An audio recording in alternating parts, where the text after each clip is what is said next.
they all will sign up. So we. Hey, welcome back to the live stream. How is everyone doing? And I have some special guests. We have Peter Forsgard and Matti Sulanto, both awesome photographers and friends. Boy, oh boy, this is the first time we're doing this. I've never hosted anyone before. But as usual, before we go too far, just want to make sure everything works fine. I see that there's some people live already. If you're in the chat, please let us know if you can see us fine, if you can hear all of us talking here, all right? So say hi to everyone, Peter. We start with Peter. Say hi. Hi, everyone. Maybe some of you have seen my videos. I don't know. I hope so. And I'm Peter Forsgard from Helsinki, Finland, and a photographer and a YouTuber. Awesome. Very happy to have you. And Matti Sulanto, please say hi so that if people can hear you, see if you're fine. Hi, everyone. It's a pleasure and an honor to be in the same live stream with these two awesome guys. I hope you have also seen my videos here on YouTube. My name is Matti Sulanto, photographer and a YouTube creator, also from Finland. All right. While waiting for some feedback, I see some people in the chat already. Please let us know if the video and audio is okay, if one of us is too loud, or if there's echo or distortion, or any problem at all, right? While waiting for some feedback, let me just express my gratitude to both Peter and Matti. Both of you are amazing photographers. I've come to admire both of you a lot. And Peter, you are the first of us to do YouTube, and then you inspired Matti, and then there's like the domino effect, and then Matti dragged me into this YouTube thing. So it's all started from you, Peter. So no thank you or thank you. And yes, over the years. Sorry, guys. Yes. No worries. Sorry about that. No need for apologies. And I'm just so thankful that to have both Peter and Matti always being there. I've learned so much over the years, and I've been on Peter's live streams a few times. I think at least once. I'm not sure if there's more than once, but I think at least once. And we've been together on Rock Track's live streams many times. So yeah, I just want to thank both of you for being here. And Matti, of course, you've been a great friend. You've been to Kuala Lumpur so many times. We've hung out a lot together. We've gotten to know each other better, and I've always admired your photography. You've taught me so much over the years. So I'm very grateful to have both. You are too kind, Robin. So I'm glad to have both of you in my live stream. All right, we have some feedback. Jerry says audio and video is okay. Thank you so much for that. Viper Gamoka also says audio and video is okay. Rippy, hey Rippy. Rippy says audio and video okay. Hey, Rippy. Rippy is a friend. Just a reminder, this time we're going to do things slightly differently, because normally I will go through every single chat, but because now we have guests, important guests, I'm very excited to have both Peter and Matti here. So we'll be replying to the chat a little bit less, but don't worry, I'll still go through them from time to time. If you guys have any questions, please put in the chat. All right. So far, I think everyone's saying it's okay. Gregory says audio and video okay. Gregory has signed up for a workshop. Hey, Gregory. Hope to see you next year soon. And Kate also says audio and video are okay. All working great. Thank you so much for the feedback, everyone. I appreciate that. All right. Now that we've gotten introduction out of the way, I think you guys know both Matti and Peter. If you don't know, where have you guys been? Go subscribe to the channels, right? They are both amazing photographers, amazing YouTubers, and also they both have contributed so much to the community, sharing not just about gear reviews, but not just about tips and tricks on photography, but about photography in general and how to improve your photography. I want to start with Peter. Let's get the ball rolling. Peter, I have admired what you have done on your channel. I think it was starting from 2 years ago, if I'm not wrong. You have pivoted from gear-heavy content to a more photography-centric, specifically street photography. And boy, oh boy, it has been so successful. You have got videos that have like hundreds and hundreds of thousands of views. And I gotta say, I am jealous. And can you share with us what's the motivation or what made you change the direction of your YouTube channel, and share your experience and the processes of what's happening behind that? As a creator, as a YouTuber, I'm curious to find out. Well, it all started 2.5 years ago, when I realized that when I'm making YouTube videos, I spend a lot of time making test shots, which, yeah, where they had its place because I was testing gear, cameras, lenses, and all kinds of other stuff. But the problem was that I wasn't, being better at photography. And I also thought that, is this what I want to give to my audience? Just, test shots after test shot. And I started to switch towards more about photography, and maybe some of the stuff is quite deep also, which is, you can see from the views that some of the videos, you don't really resonate with that, but I can understand because it is pretty heavy, and something might be a little even too hard for me to understand, and do a lot of research sometimes for that. And I think we all should, and I mean the viewers in mainly, to concentrate a lot more towards your photography, because if you are too much into what gear should I need, what gear should I get, of course that is important when you're getting something, but after you're getting something, go out and photograph. That's the only way for you to become a better photographer. And I'm trying to help you on that journey to analyze your images, to tell different styles and different types of photography, what goes inside street photography, which I don't think it's very strict thing. I see street photography quite wide. It might be urban landscape even, I consider to be in the same genre. And then of course, when I started making those videos, the kind of the little selfish thing also kicked in, and I feel that I've gotten a lot more keepers after the last 2 years than like the 5 years before that, just because I'm concentrating more on the photography and kind of like don't worry about the gear that much. And I think that's been something that I'm very happy about. And of course, if you people over there who have been watching my videos are happy too and learn more about photography, then I'm even happier. But that's the short story of the whole process. But as a YouTuber, it's a very rocky and hard road to say, and it takes a lot more work when doing this compared to testing gear, and that's why I only make one video a week. I can totally relate, Peter, and thank you so much for sharing about that. Yeah, especially like it's so much easier to make a gear video and come up with a controversial topic and you'll get views, right? But when you dive deeper into photography topics, it's a lot harder.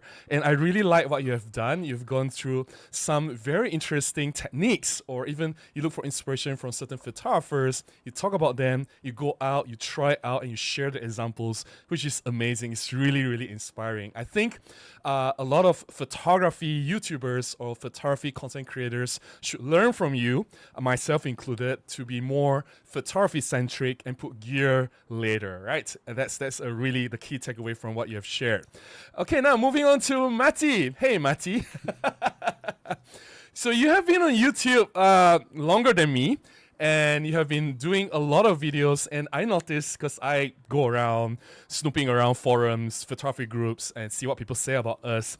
And one consistent thing that people always say, and I agree with them about you, and why they keep coming back to your YouTube channel, is how practical and how honest you are when you're talking about anything, whether it's gear review, or whether it's about photography opinions in general, like for example, shooting raw or shooting film or any of the popular photography topics, or when you're reviewing lenses and cameras, you're always very, very, very honest. Now, I respect that integrity in you. That's something that I look at and I also wanted to replicate for my own content over the years. Now, Matti, as a content creator as well, I'm very curious about your thought process. What goes behind each video that you do? Of course, before we make the video, we have to script, we have to do research and all those things. What are the processes like? What are your thought process? Or what are the things that you consider before making the video? I'm very curious to find out. Well, first off, I'm pretty bad at scripting my videos, and often it happens when the video is ready, it's already on YouTube, I realize that I should have done something differently.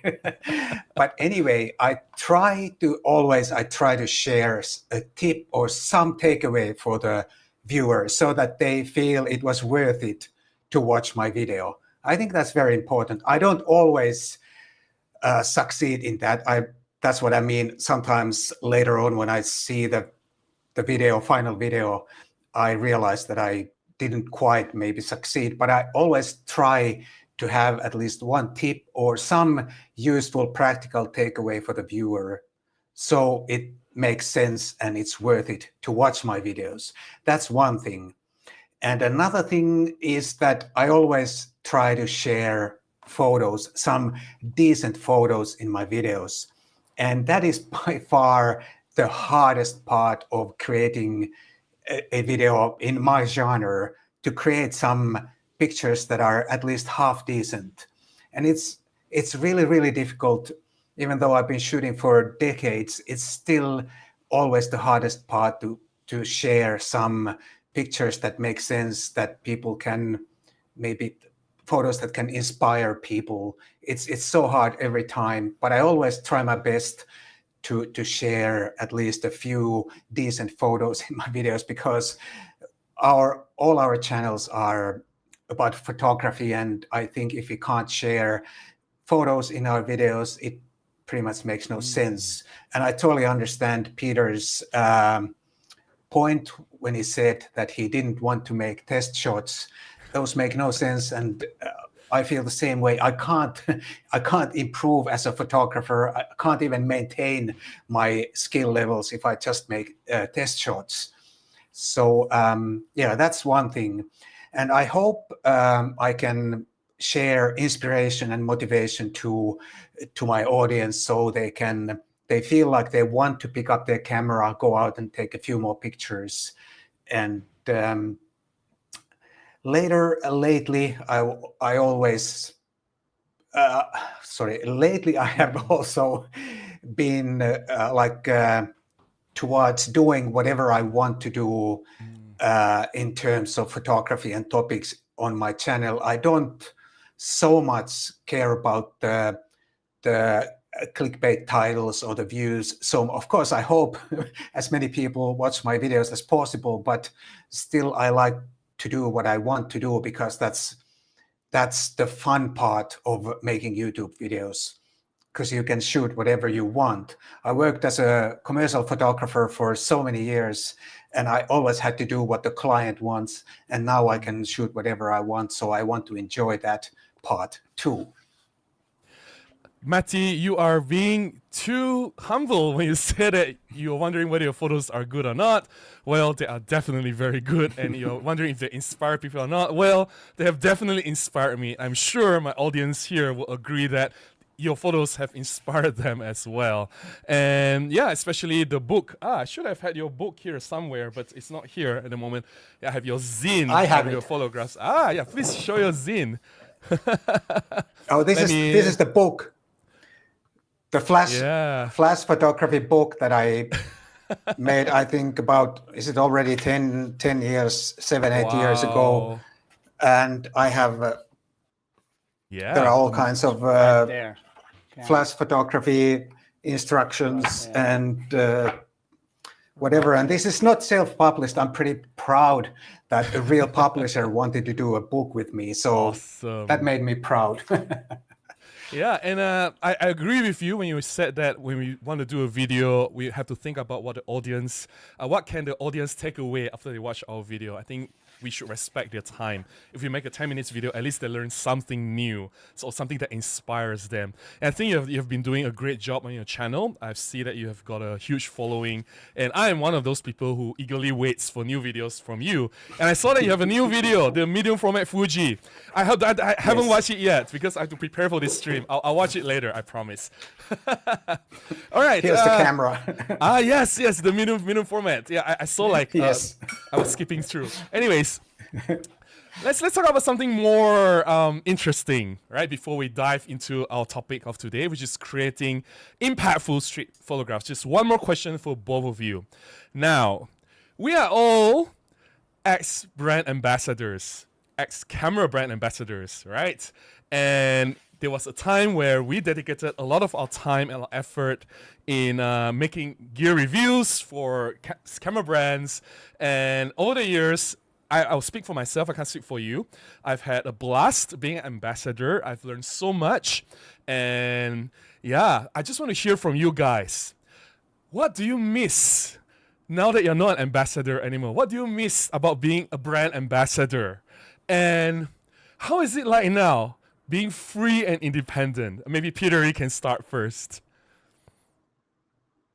Well, the biggest thing that I miss is meeting a lot of photographers, because I went speaking all around in behalf of Olympus and OM System, and I met a lot of photographers in different camera stores and photo fairs and some private lectures, and we had some online training and all that.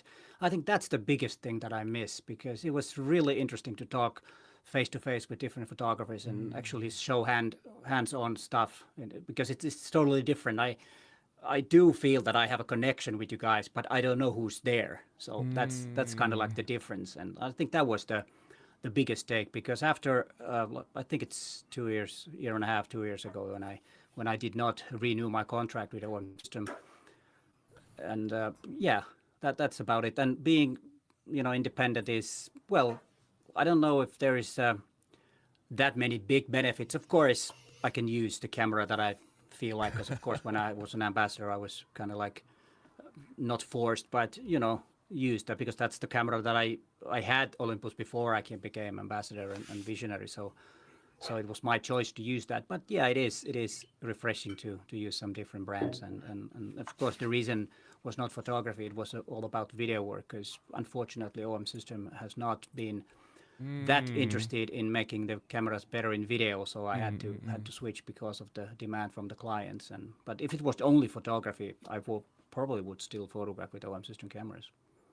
I totally understand where you're coming from, because like yourself, Peter, I was already using Olympus. I was already a believer in the system before I became a visionary or an ambassador. So it was an easy transition, or it's not like we were asked to change systems or we were asked to use a different camera. We already use Olympus and we already believe in it, right? So it's so much easier for us to share like what we love about the Olympus system when we are ambassadors. And yeah, like yourself, exactly. I think although I don't do a lot of video work, but I share frustration. I do wish that OM system would improve when it comes to video capabilities as well. I think they need to look into this, especially now that, like Sony, Fuji, even Panasonic, everyone is like going so far ahead. Even the low level cameras can do like open gate or, like 4K 60, and for OM system, you need to go to the highest level camera to get some of these features. So I definitely agree with you. Matti, so how about you, being an ex-brand ambassador, and how is it, what do you miss about it, and how is it like now, being independent? There is something very few people know about me. I've been a brand ambassador twice. I was a Fuji X photographer back in 2013 for about a year and a half. Then I quit that. It was my decision. But most of you in the audience, you remember me as a Lumix brand ambassador, which I also quit, is it 3 years ago or so? And I love being independent. And both times when I've been a brand ambassador, I felt it a little bit limiting. And there's one thing that a little bit like bothers me with those brand ambassadorships. It is the thing that you should be able to always say that my brand, the brand I'm representing, is the best camera for me. And let's say I started the brand ambassador thing 5 years ago. At that time, the camera might have been the best for me, but how do I know if it's still the best 5 years later or 6 years later, if I never tried anything else? I think this camera back here is the Nikon Z6 Mark III. And for example, Nikon has done such a good job lately, and their cameras 5, 6 years ago, Nikon was not that hot. But now their cameras are, the best in class, pretty much every camera.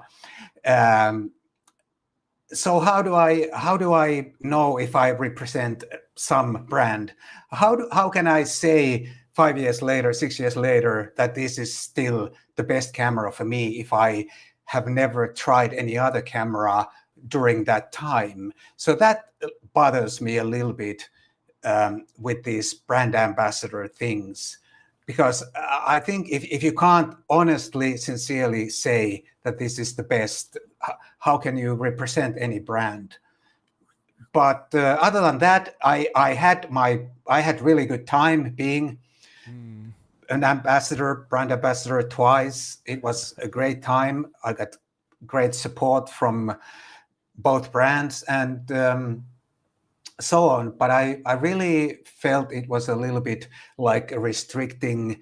And now I love being able to try out and shoot on any camera I want. Yeah, I definitely agree with you, Matti. The freedom to try everything, and also like backtracking a little bit of what you said earlier, that if you only have experience with one brand, how can you honestly give your review, right? And without comparing with whatever that's available out there. I definitely feel that, and a lot of people always comment that in my last time. I don't have a YouTube, I have my blog, you know. So I definitely feel that as well. So yeah, I think that's the upside. Now that we are independent, we can try whatever we want. No one is stopping us, right?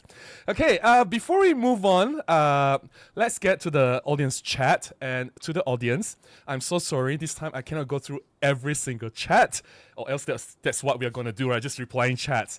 We have a lot of topic to cover, and I want to make sure that we squeeze everything out of Peter and Matti from this session to share as much tips and tricks with you guys, all right? So let's go to some of the interesting chat that we have. Paul asks, can I get I Shoot Raw t-shirt in your merch store? I think that's Matti, right? Do you still have that? I don't currently have that on my YouTube channel, but I guess I have to put it up again if people are interested. Yes, Paul said that he wants to buy that, so maybe you should consider putting it on your store. Okay. I'll definitely consider that. I may buy one. And Chris is a member. Chris said, hello, Robin, Peter, and Matti. Looking forward to the workshop. So Chris signed up to our workshop next year. Book already. Good Sign Vision here in Isle of Wight, UK. So thank you so much, Chris. Appreciate that. Looking forward to seeing you next year.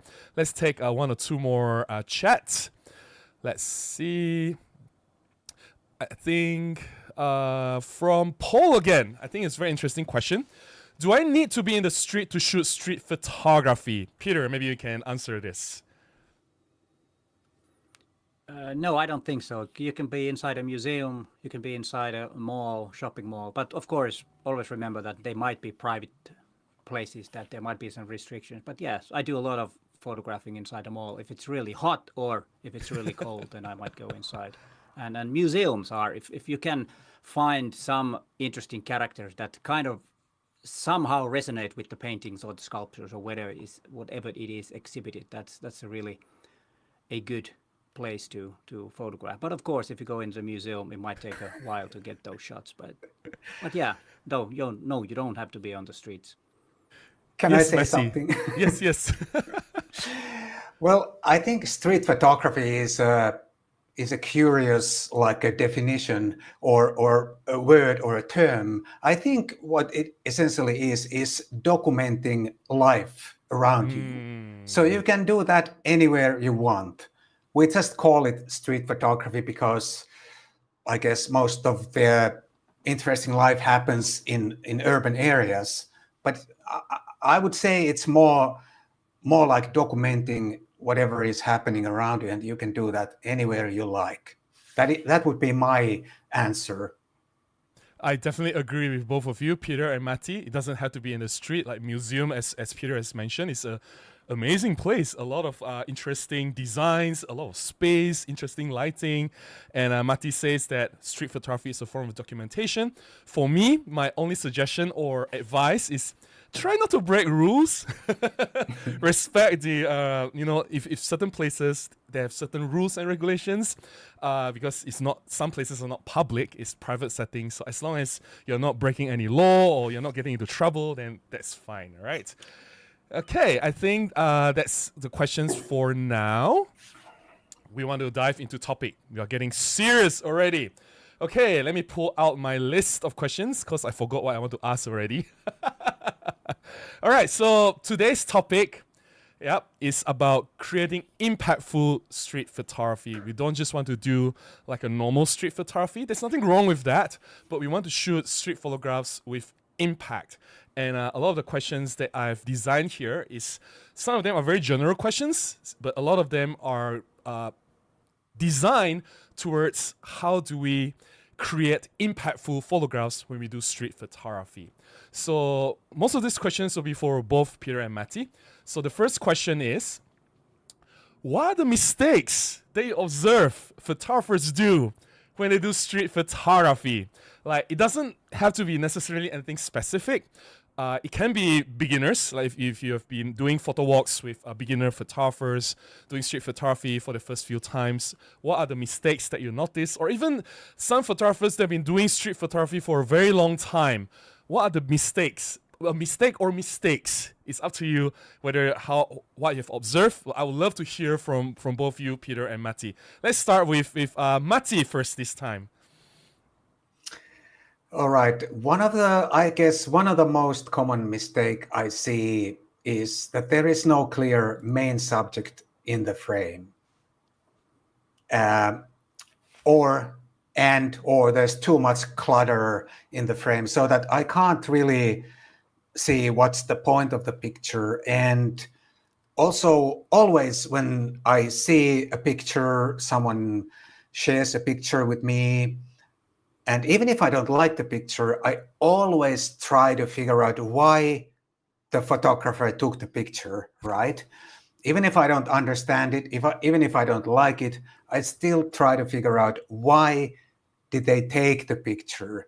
And very often I can't figure out why on earth did they take this picture. It makes no sense whatsoever, no matter how I turn it around and try to think very hard. And I guess those are the most common mistakes I see. Not that, of course, sometimes I see great photographs, but you asked about the typical mistakes, and I see those mistakes often. So lack of proper main subject, too much clutter, and the picture just doesn't make any sense to me.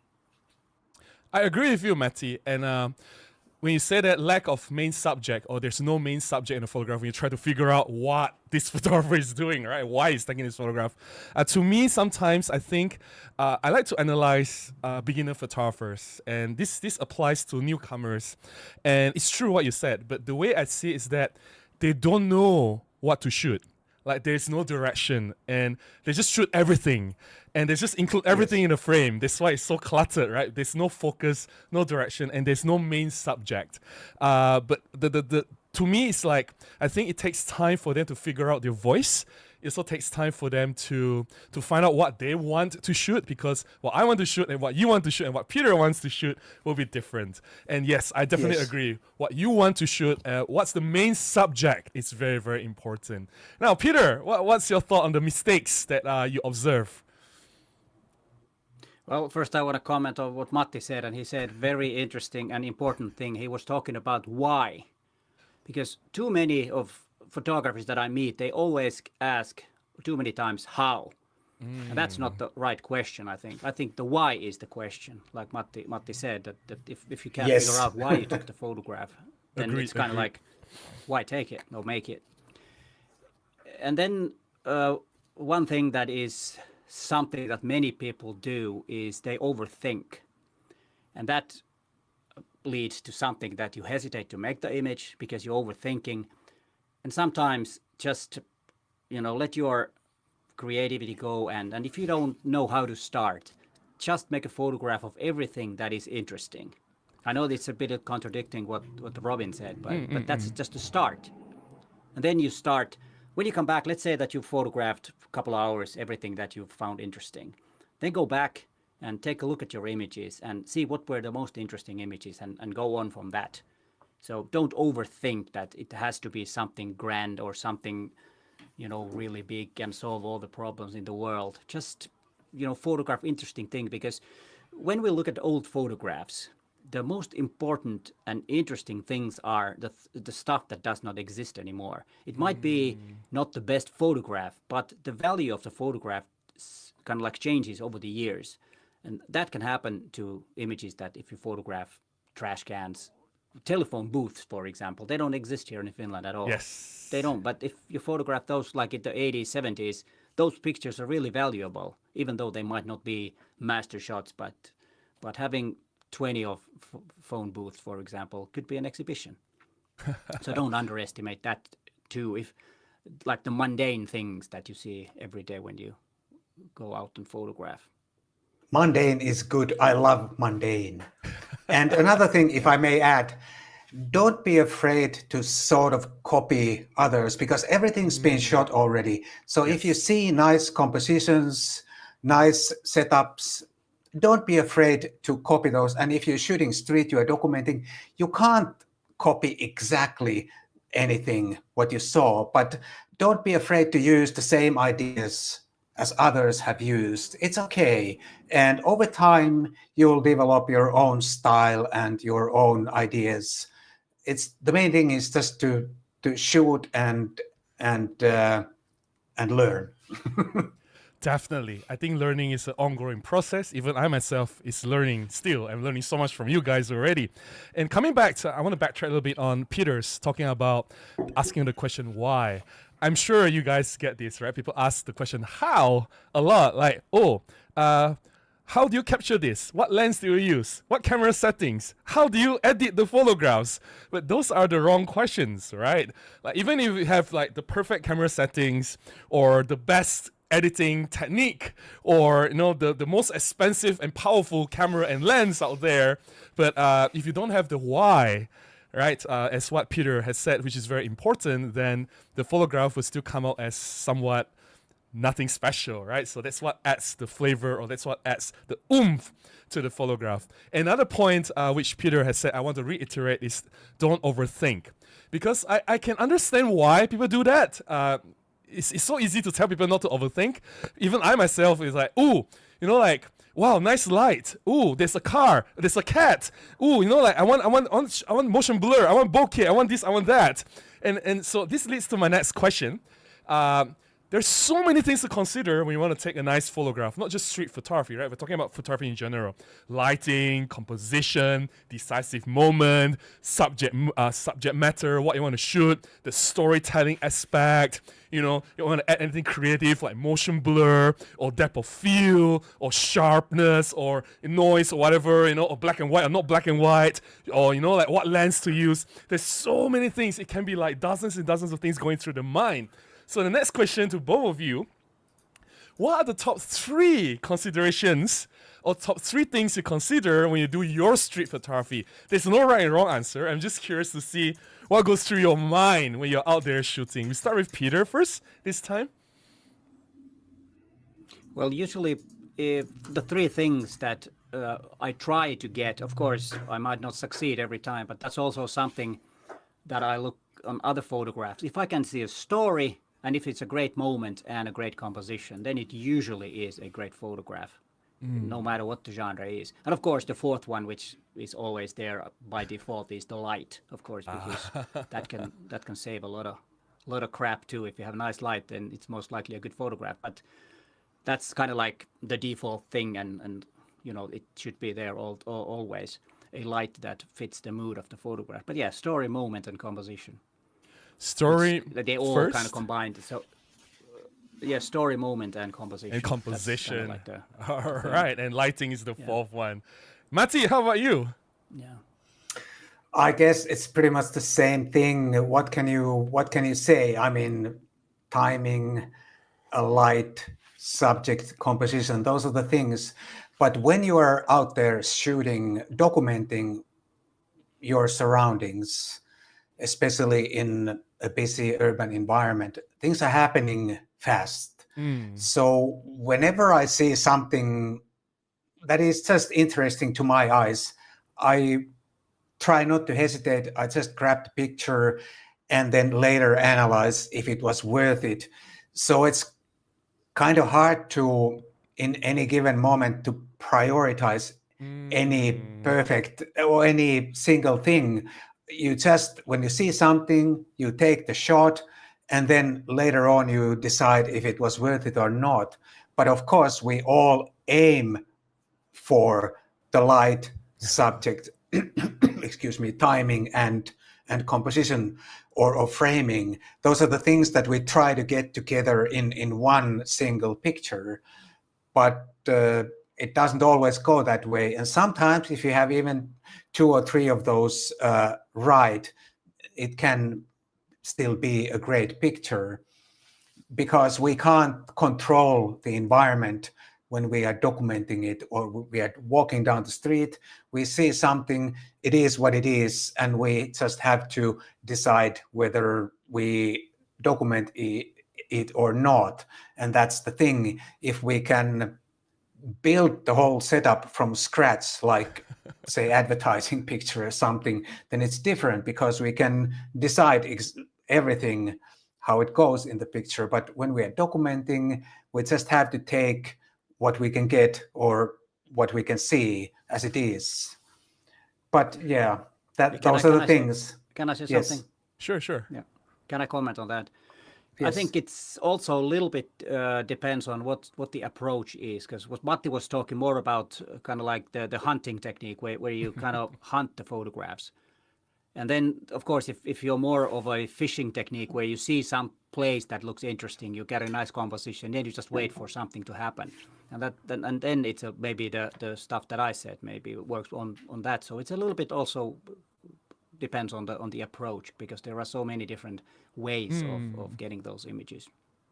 Yeah, what Peter said, fishing, I call it camping. Camp at one spot and wait for something to happen. Well, yeah, that's actually even longer. So you wait longer than I do. Yeah. And coming back to Matti's point about not being able to control, I think that part is what makes street photography fun, because it's unpredictable. It's not the same every time, although you go to the same street, but things happen differently. Different lighting, different subjects, different scene, right? So that's what makes it quite exciting every single time. And again, same as what Peter has added to this conversation, it depends on how you approach your street photography. For me, I do a lot of like quick grabs when I see something happen very quickly.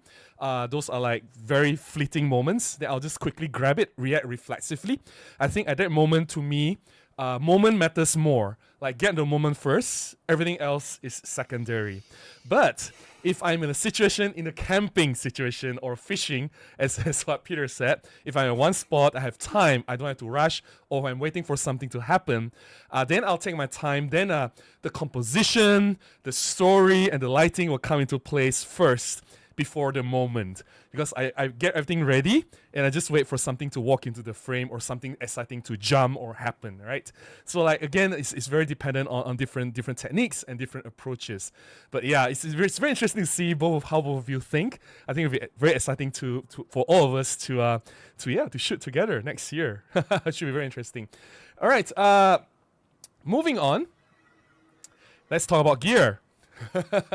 So Yes. I know we are photographers. Now that we are independent, we are not tied to any camera brands. We don't have to say, oh, this is the best, the others are not so good. I'm curious to find out what's your current favorite gear for street photography, your gear setup. It can be more than one. So let's start with Peter. What's your current favorite setup for street? You mean a camera? Camera or anything, mean, anything that you use for street, yeah. Yeah, it's right, this one here, Ricoh GR3X. Nice. I think this is, for me at least, the perfect camera, because it's very small. I can fit it in my jean pocket, front pocket, and nobody knows that I have a camera if I want to be invisible. Perfect. And then it has the 40 millimeter focal length equivalent to the field of view as a full frame, and it's quite fast lens. So it's just the field of view is natural for me. I see everything in 40 millimeter views. If I try something else, I'm always at the wrong spot.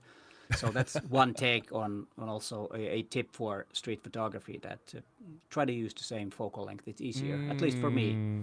And then it has a few really interesting features like the snap focus. I can, use zone focus. Just press a button and it will focus to 5 meters. And then I usually Infinity, photograph with yeah. f8 or f5.6. So I don't need to worry about if the image is sharp. It will be sharp. And as the thing, I don't know if it's gonna come up later, but I will talk about the setting part a little bit, because I Sure. like to have a lot of depth of field when I'm doing street photography, because I think the background is a essential part of the story. I don't really fancy to shoot myself so that it's a street photography with a bokeh that I don't see what the background is. I think that's style is for something else. But of course, I'm not saying that it's wrong, but I don't prefer that, because I see that the background needs to be a big part of the whole story.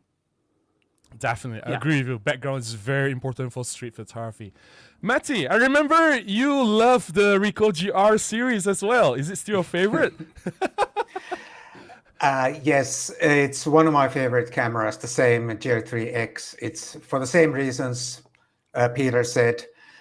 But I thought in this case, I would rather talk about, because I have so many cameras and I don't mind so much about or care so much about the camera itself, what it is. I can shoot on Sony, Nikon, Fuji medium format film camera or whatever, but it's the lens that matters more to me. And I prefer a prime lens, always a prime lens between the 28 and 50 millimeter, in the 28 and 50 millimeter range. Whatever is in there, 40 is a really good sweet spot, I agree. But it can be, for me, 28 works, also 50 works, 35 works.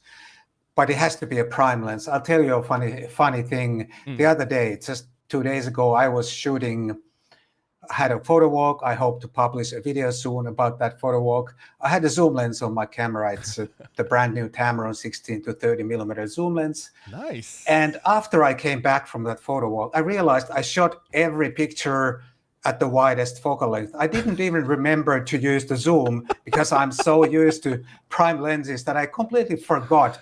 And I remember a couple of times out there when I was shooting, I thought, oh, that scene is a little bit like too wide. But I just didn't realize I can zoom in to 30 millimeters. And I'm so used to prime lenses that I can't even use a zoom anymore. And I'm not saying zooms are no good, they have their place, but for the type of photography I do, I definitely want to have a prime lens. It helps me to focus better on what I'm doing if there's only one focal length, a prime lens. And primes are also more compact and so on. So yeah, that's my choice of gear. Yes, coming back to the Ricoh GR3X a little bit. So Matti was very kind to loan me his GR3X when we went to Malacca like 2 years ago now, or Yes. I can't remember how many years ago. So we went to Malacca, and the whole trip for that 3 days, I was using the GR3X. And I agree with you. There's something very lovely about the camera. The 40 millimeters lens is just nice. But I don't have the camera, so personally now, I shoot with either, if I want small, GM1, or if I want something more capable, then the EM1 original Olympus. With the same lenses as what Matti suggested, a 28 and 50 equivalent. So my 28 equivalent is not really 28, it's the Panasonic 15 1.7. That's because I just love the lens. It's the lens that you guys are seeing me through this live stream now. And of course, the Olympus 25 f1.8. So yes, Matti, I agree with you. 28 and 50, it just works for me. I don't know why. It's just something that I reach for every time I do street, and I come home with the images that I really, really like. Okay, let's move on to the next question. Peter, you have traveled a lot. You have been to a lot of places in the world. What is your favorite place to do street photography? That's a really hard question. Usually it is the place where I'm, at the moment when I'm photographing. But if I had to pick one city that I could go tomorrow and photograph, now I would say that'd be Prague in Czech Republic. Prague. Wow. That is real because it's a beautiful city with a lot of old buildings, and it has a lot of heritage in photography. Wow. A lot of You know photographers who from else Czech said Prague? Ming Tian and Kurt No. Tuck. They also said Prague is like the amazing Oh. place for street photography. Yeah. Wow. Yeah, there is Okay, something about it. It's quite compact and it has an interesting. I don't know if they even call it old town, but it is quite old, and Then it must something be in about my it. list. I don't know. It's hard to It's in my explain. list to go. It is so well preserved because it was not bombed That's during true. the Second World War. That's probably why it's because a lot of European cities are quite modern because of the World War II. At least I in must Germany. go there. I must go there then. In Germany, yes. Okay, my question to Matti is different. I know Matti has traveled everywhere in the world as well, but Matti has been to Kuala Lumpur many times. I lost count how many times I met Matti in Kuala Lumpur. I lost the count too. Please share your experience and any stories that you have about shooting in Kuala Lumpur. I want to hear from you, someone who is not a Malaysian doing street photography here. Well, it's very different from any Western city that I've had a pleasure to shoot in because people are incredibly camera friendly in Kuala Lumpur. I don't know what it is with you Malaysians, but it's so incredible. It has happened to me more than once. I walk down the street with my camera and someone comes up to me and asks me to take their picture. Yes. It would never ever happen in Helsinki, Melbourne or London or anywhere unless people are totally drunk. Then they come up to you, may come up to you and ask to take their picture. But in Kuala Lumpur, it happens. It doesn't happen every day, but it can happen. It has happened to me many times, more than once. And that is one incredible thing to see people come up to you. And of course, the street life, everything that happens on the street, it's so totally different from anything in the Western world. First of all, because the climate is so nice, tropical climate, it's always warm. There's so much life on the street. And I find it super inspiring to shoot in Kuala Lumpur. And of course, it's not. I don't think it's any easier to make masterpieces there, but the environment is so inspiring that it makes you shoot more. And if you shoot more with some thought in your head, you are likely to create more masterpieces too, or at least decent pictures. And another thing, Robin sometimes warns me that Kuala Lumpur is not that safe, but I have always felt really safe when I've walked there, camera hanging around my neck, even in the dark back alley and some shady areas of the city. I've always felt safe, never felt threatened or anything, never been. I'm more scared in Helsinki if I walk, in the evening in some parts of Helsinki. I'm more scared here than in Kuala Lumpur, and that's one of the great things over there, I think. And I find it's just a super inspiring place to shoot. Thank you so much for saying that. You're very kind, and I do love to do. I'm street honest. photography a I'm lot. only honest. I think this leads to the next thing that we want to talk about. To everyone watching this live stream, if you guys don't know, Peter, Matti, and myself will be conducting a photography workshop here in Kuala Lumpur next year in 2026. Now, when is this workshop? I know the dates, but since I have so many things in my mind, I forgot. It's going to be on the March 30th to the April 3rd, 2026. It's a Monday to Friday.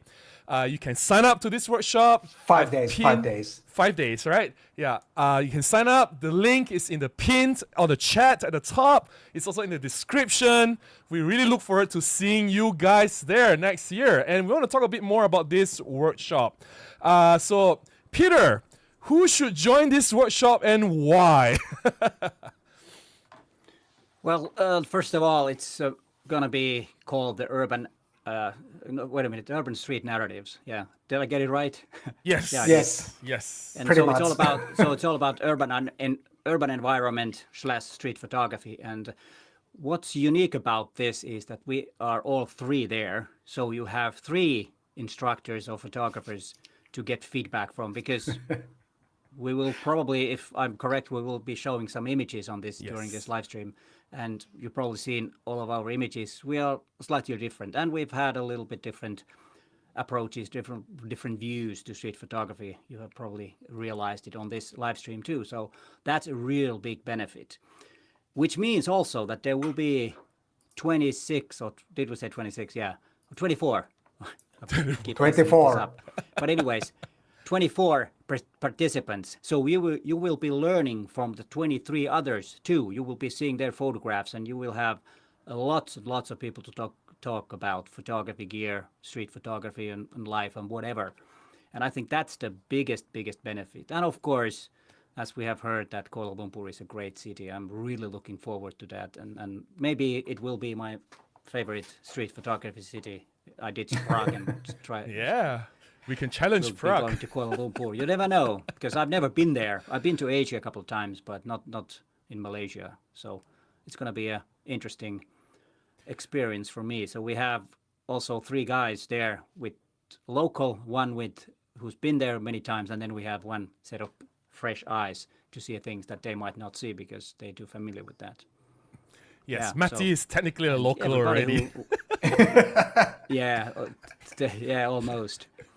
But anybody who wants to learn about photography and fun for a week and concentrate only on photography and leave the rest of the life behind for a week and look your world And through the. if I may add, viewfinder.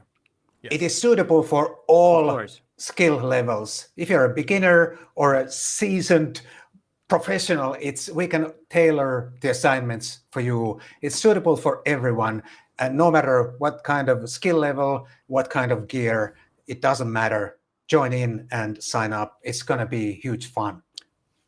And now, Yeah, one more thing that. Oh, sure, that- sure. Can I say one more thing? Sorry. Sure. Yeah, and it's the whole thing is all about making a story with 3 to 5 images, preferably with Yes. 5 images. So and so it's like a 1 image a day, which will be picked kind of. And as Matti said about the assignments that we have, that of course is part of the story you're making. We kind of like tailoring the thing or guiding you which way you might go with the next image or next 2 images, and that's of course different because you will all tell different stories. That's awesome. And Matti, what can we expect from this workshop coming from someone who's been to Kuala Lumpur unlimited times? We can expect 5 days of photography fun in a good company, and that alone should be reason enough to sign up right away. I mean, the good company for me is all of you who come up and join in, and for all of you who sign up, I hope the good company is us three and the rest of the participants. And I think it's a little bit unique concept what Peter said. We are going to build a picture story, photo story with 3 to 5 pictures, maybe 6 even if you like. And we had a similar workshop here in Helsinki a couple of years ago with Peter, and it was a big success. Everyone who signed up and showed up enjoyed it a lot, and they felt it was a really, really good idea, because most recreational photographers, they usually are looking for one amazing picture, but building a story is a little bit different. It's a different type of challenge and a fun challenge too. So I think that sums up the whole thing pretty well, unless Robin has something more to add. Sounds really good. I want to sign up. And of course, I will be there. And I've been shooting in Kuala Lumpur a lot. If you guys have been following this channel, you've seen my street photographs taken all around Kuala Lumpur. I will bring you guys there. We will go to all the amazing places that I normally go to.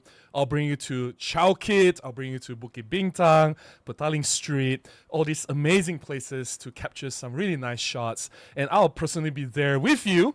You can ask me questions on the spot and I'll show you around, right? It's like I'm showing you around. It's like I'm your tour guide, and I really want you guys to get really good shots as well and have a great experience here in Malaysia, in Kuala Lumpur. I really welcome you guys here.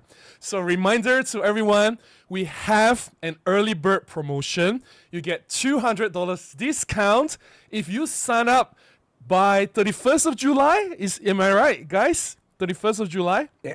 Yes. Until the end of this month, Yes. July 2025. So only a few days left. If you sign up by 31st of July, you get $200 discount. After that, it'll be $200 more expensive. So please sign up as soon as possible. The link is at the pinned comment at the chat, as well as in the description below. So looking forward to seeing you guys next year. All right. Before we move on, I guess it's time for us to look at the chat and see if anything interesting pops up. And after we go to the chat, we'll start with the photo sharing session. Is that okay? All right. Let's see any interesting questions from you guys. Let me just scroll through. All right. Wow. Okay. Gregory asks, is there a good definition of street photography?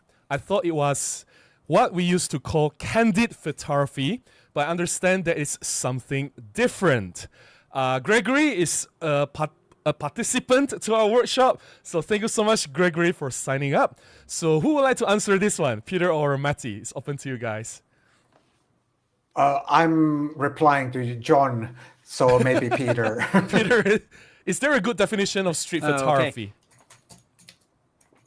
Okay. Well, Matti already said that it's about documenting the street life. That's what I would say, and I don't think some say that street photography should be like the classical way that you're invisible, the candid type when you photograph somebody that or people don't know that you're photographing them, and I think I'm a bit towards that, but I think street portraits is street photography also. So like Robin does a lot of street portraits, and I think that's street photography too. It's just a different type. It's like they making the contact approach, which is a little different. But I think it's documenting the same way, even though they kind of are aware that you're making their photographs.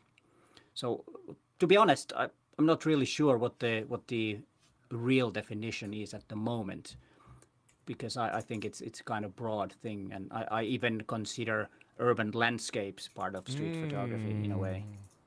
It's just on the borderline, but I think it is. Understand? Yep, I think I agree with what Matti said earlier as well about documenting life. It's as simple as that, right? Okay, let's. This is just a fun comment. Just want to throw this in here. Andrew, who is a member of this channel, said, "Now that I see all three of you together, I just realized you all look alike." Man, do we look alike? Oh my goodness. Yeah, I think we have a similar hairstyle. Yeah? And we all have glasses. Glasses. So, So Yeah. tips and tricks on how to be a really good street photographer. This hairstyle and wear glasses. yes.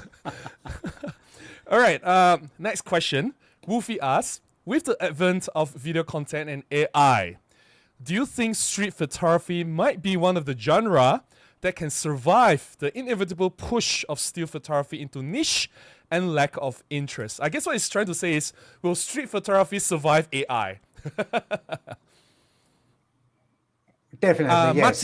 Matti then. Like, Oh, sorry. Yes, yeah. of course. Whenever we are documenting something, it can't be replaced by AI, because anything created by AI, it's just created from scratch. It's not a real document of any real life event. It can look like that, but it's not. So that's why I think that anything documentary can never be replaced by AI. AI can create something that looks like a document, but it's not a document. So I think, and who cares if we take pictures for ourselves? We can enjoy the pleasure of creating amazing pictures, we don't have to care about the AI at all because we are shooting for ourselves. We are enjoying the photography fun, right? And Peter, you want to say something earlier? But yeah, but I think the little threat on that is that AI created street photography with, well, it's not street photography, but AI created photography that looks like street photographs can be used in advertisement, can be used as if they were documents, and I think that's the biggest threat. The part that it's documenting is not under threat, but I think the problem will be like the illustrative images and stock photograph that looks like a street photograph. So it might replace that part. Yes. A little bit bad. So making money with street photographs, which has always been very, very hard, that part might be under a little bit of a threat. Making money with any kind of photography is under threat. I think. But especially street photographs, they don't sell that well. But Yes. that part might go away. But the actual what street photography is, that's not threatened at all. I agree with you. I think the spirit of street photography, documenting life, as what Matti said, capturing moments, right? These are real moments, and AI is just creating something totally new or something different. I think it's not really a threat to documenting. But for me, I think street photography will definitely survive AI. But I'm very interested to see where this goes. It's too easy or too early for us to say anything at this point because we are still at the very early stages of AI. And AI is still constantly evolving. But yeah, I'm actually very interested to see this. This could be a discussion for a different live stream, for a different topic altogether. So let's get moving on. Let's get moving on. All right, time check. It is 1 minute past 11. I think it is time for us to do some photo sharing. Okay, who wants to go first, Peter or Matti? I don't mind. Okay, so let's... Yeah, you go first.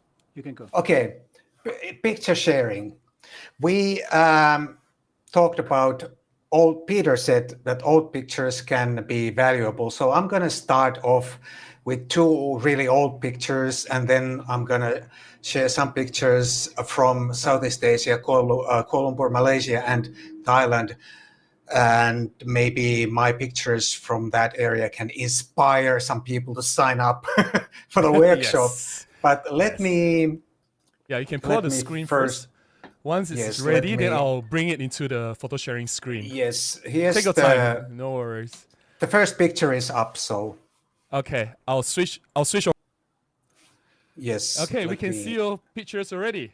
So take away, Yes. Matti. This is an old, as you can see, it's an old picture shot on a film camera around 1989, 88. And I really love the picture. It has a good vibe, and it conveys the music situation really well. And of course, like I said, it's a film picture shot on a Nikon F3 camera with the long shutter speed and a flash at the same time. So the flash is freezing some parts of the picture, but we can still see the movement. That I think the energy comes through really well in this picture, and I still like this picture a lot after all these years. One of my nicest band pictures ever. I shot a lot of bands in the 80s, and this is one of the nicest pictures. So very nice, very dynamic. Yeah, yes, it is. I like it a lot. There's a lot of energy in that, and it comes through. And at least I think so. All right. Let me show you another one. This is even older. No, not that one. This one. Ooh. This is from about 1983, 84. I was in a bar with a group of friends, and this young lady was part of the group. I didn't know her well. I don't even know her name, but I grabbed the picture. I think the light is nice, and the mood in the picture is nice, and it just conveys the time well, at the time when you could still smoke in a bar or restaurant. You can't do that anymore, and And yeah, I think it's a really nice looking portrait of a young lady, and an environmental portrait at the same time. I really like this picture a lot also after all these years. Shot on film, of course. Sorry, yes. Can I add something? I love Yes. the composition of this shot because there is the person on the left and the person on the right, which balances her, although she's not in the middle, but the two dominant persons at the back really balances the composition. It's very, very nice. I like that. Thanks, Robin. Thanks, Robin. This is also a shot. I used the Nikon FE2 camera with a 35mm f1.4 Nikkor lens for this. So I remember that. Wow. Kodak Tri-X film. But anyway, now famous, my favorite film back in the day. Now let me show you a picture from Kuala Lumpur. Here's one, and I shot this in Kuala Lumpur in Bukit Bintang area. I was walking there. Bukit Bintang is the area where we meet daily for the feedback sessions during the workshop. And I'm walking down one of the alleys in Bukit Bintang, and I see this guy in this pink shirt. And I think the pink shirt with the dark skin, it makes a really nice contrast. And there's even a hint of that pink in the background. And his face is really intense. Somehow the look in his eyes, you can even see me in the reflection here. Anyway, I go to him, ask if I can take his picture, and he's really cool. In the picture, he looks like super serious, but he was really cool person, and I took a couple of frames, and I really like this picture. It's a very like a straight-on portrait, but the gaze in his eyes and the pink shirt and everything, I think it works nicely, and it's a good one. I like this one. And here's another portrait. This is from one of the photo walks with Robin. We were walking, I think it was around Masjid Jamek area back there, and we were walking. I had Robin's old Canon 5D, and I saw this guy. He was this old man. I think he was opening or closing the store, and the light is beautiful, and his face is very photogenic. And I asked him if I can take his picture. And I'm not sure, did you, Robin, take a picture of the same person after me? I think you did. I don't remember, though. Maybe I didn't take this one. Yeah. Yeah, but anyway... Matti, before you go on, let me just ask the audience. Can you guys hear me? Because Gregory said that my audio level dropped. Can someone in the chat respond? Can you guys hear me at all? Or is there any problem with my microphone now? Because me, Peter, and Matti will not be able to hear this unless we go and watch this live. Anyone? While waiting for feedback, please continue, Matti, so that while I see the chat now, I'll fix my problem. Please continue. Anyway, here's another like pretty straight-on portrait, but I like it. I like his the face, and the light is beautiful, and even the background is. You can still get a hint of the background. You can see that there is a store, some sort of store in the background, and everything. I like it a lot. It was a good moment with Robin. Can I make a comment, Matti, on this? Yes. Can I make a comment, Matti? Yes, I know of course. that you don't like leading lines. I know that you don't really fancy leading lines, but this is a great example of nice leading lines. Yes, and even the bokeh balls, they sort of match the hat, so it's kind of nice. And yeah, on this one actually, yeah, on this one I think the depth of field is great like this, because you can still see that it's a store, but it doesn't interfere with the portrait type approach. Okay, let me share a couple of more, then Peter can share a couple of his pictures. Let's move on to Bangkok for a while. Here's another picture from Bangkok, and I'm again walking down the street with my GR3X, and I see this lady in a sort of pink outfit. Everything is pink, even her phone is pink. except the back, and she is carrying this dog like a baby.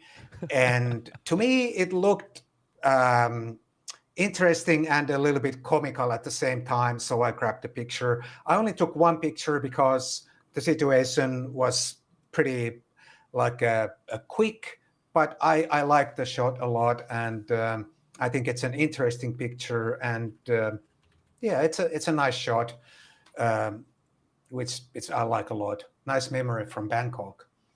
And here's another one from Pattaya Beach. We took a bus trip with my wife for a few days on the beach, and I really love the color palette in this picture. It's deep, like blue, orange and teal maybe. And as you can see, the hat on the person in the water, it's exactly the same color as the what do you call these things, these floating things, and the boat in the background. And this is a fun detail also, this one here, someone is swimming there, but I think it looks really funny. At first I thought maybe should I Photoshop this out, but I think it just adds a little bit there because someone is like waving there in the background. So but I think the hat makes the picture, because it's exactly the same as the color as in the background, these what do you call these floating things. And if I share one more, and then Peter can share some of his pictures. Here are two pictures that Wow. they have a really funny backstory. This happened at Modiallo Beach. It's near Melbourne. And I'm walking down the beach with my friend Shane, and this lady comes up, and she tells us that she makes social media videos, and in those videos he throws all her belongings into the sea, and then he throws herself into the sea, and then walks back to the shore. And she asked if we can record this for her on her mobile phone. So Shane agrees to shoot the video, and I took a few photographs on my camera while she was performing her act. And it was a really like a weird thing to happen. And it was also a little bit scary because she told us that she can't swim. And it was not really deep there, but if you can't swim and you don't know the beach really that well, it can be dangerous. There can be all kinds of funny rip currents going on and along the bottom of the sea, and all kinds of things. But anyway, she survived, and she performed really well. But it was a really weird thing to happen. Yeah, that's the backstory of that picture. Really interesting. Matti, can you go back to the photo again? Can you go back to just now the two photographs? Yes. Hold on. I just want to reiterate that this is what I think Matti and Peter said about why you take a photograph, or what is the subject matter. In this case, it's very clear. There is a content, there is a main subject in the photograph, and that's what makes this photograph very unique, very special, and very powerful, right? Rather than a normal photograph that is easily replicated by everyone else. Just throwing this out there. It was a really weird moment because she threw the suitcase and everything into the sea, and then she went followed herself, and then she walked back. It was almost like a surreal thing to happen. But it was her thing, obviously, to do that. She says she travels all over the world to do the same thing. That's very interesting. That's interesting. Can I say a few words about the photograph on the right? Yes. Where the lady is a little bit closer, because that photograph raises so many questions. If I didn't know the story, I would make up, so many stories about that image, and that's why I like it, because it's bizarre and it's strange, and it's just a great photograph. Yeah, I think I really like this, and of course, now that you know the backstory, it all makes sense. But if you, like you said, if you only saw this one picture, you'd be puzzled. You'd think, what on earth is happening? Yeah, but I think I think the photograph is better without the story. Probably, but I wanted to In my share the opinion. I wanted to share the I backstory. understand that. Yes, Yeah, but yeah, I yes. understand that. Yeah. Anyway, yeah, Peter, go ahead and share some of your pictures now. Awesome. I'll just I need to stop. yes. Let's see how this goes. I think it's that one there. Nice. That looks like a scene from a Is it horror there? story, Peter. Anyway, take away, take away. Well, it's. I hope it's not a horror story, but this is downtown Helsinki on a rainy day, photographed through a window or two windows. So that's why you see so many different reflections. And the white building that you see there is way back across the railway station on the other side. And I saw this three people with the different color umbrellas. They were family, and this little guy had some disagreements with their parents and didn't want to go that way. And they, I kind of realized that now something's going to happen, and went behind the window because I saw the thing. And the funny thing is that I was so concentrated on the little boy there with the yellow umbrella, that I never saw the dog until I came back home and saw, and I thought that that's great, the little dog there, because it doesn't belong there in a way, but it's an oddball there.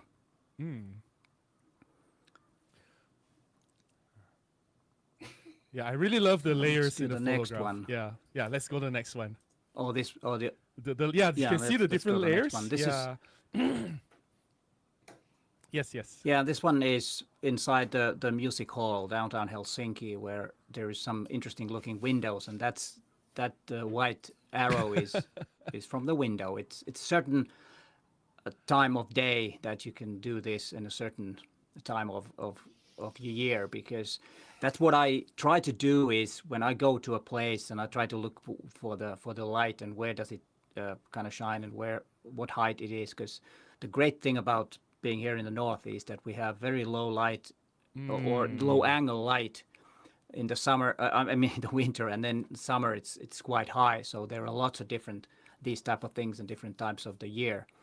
And somehow this kind of negative space stuff is something that I really enjoy and like, and that's kind of a simple way to make sure that there is a subject in the image if you don't put too many elements in there. And usually, if you have 3 elements in an image, that's usually enough. If there's more, then it might be a little bit cluttered. But that's what I think. I don't know if you two agree with that.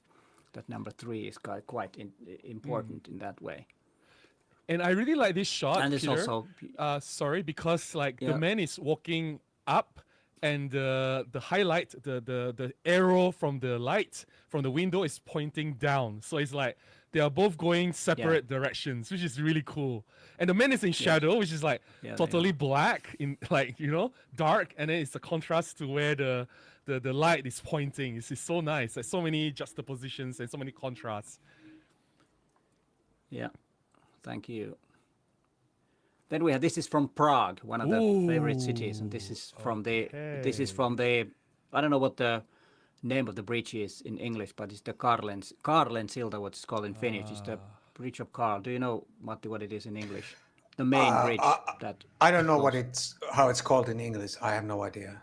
I know the bridge. I know where it is. I have walked across it. And there was and there were these street performance and people dancing, and I was taking quite a lot of shots of this one, and I think it was interesting. I like the trumpetists that are just hanging around there, and one guy is doing all the job.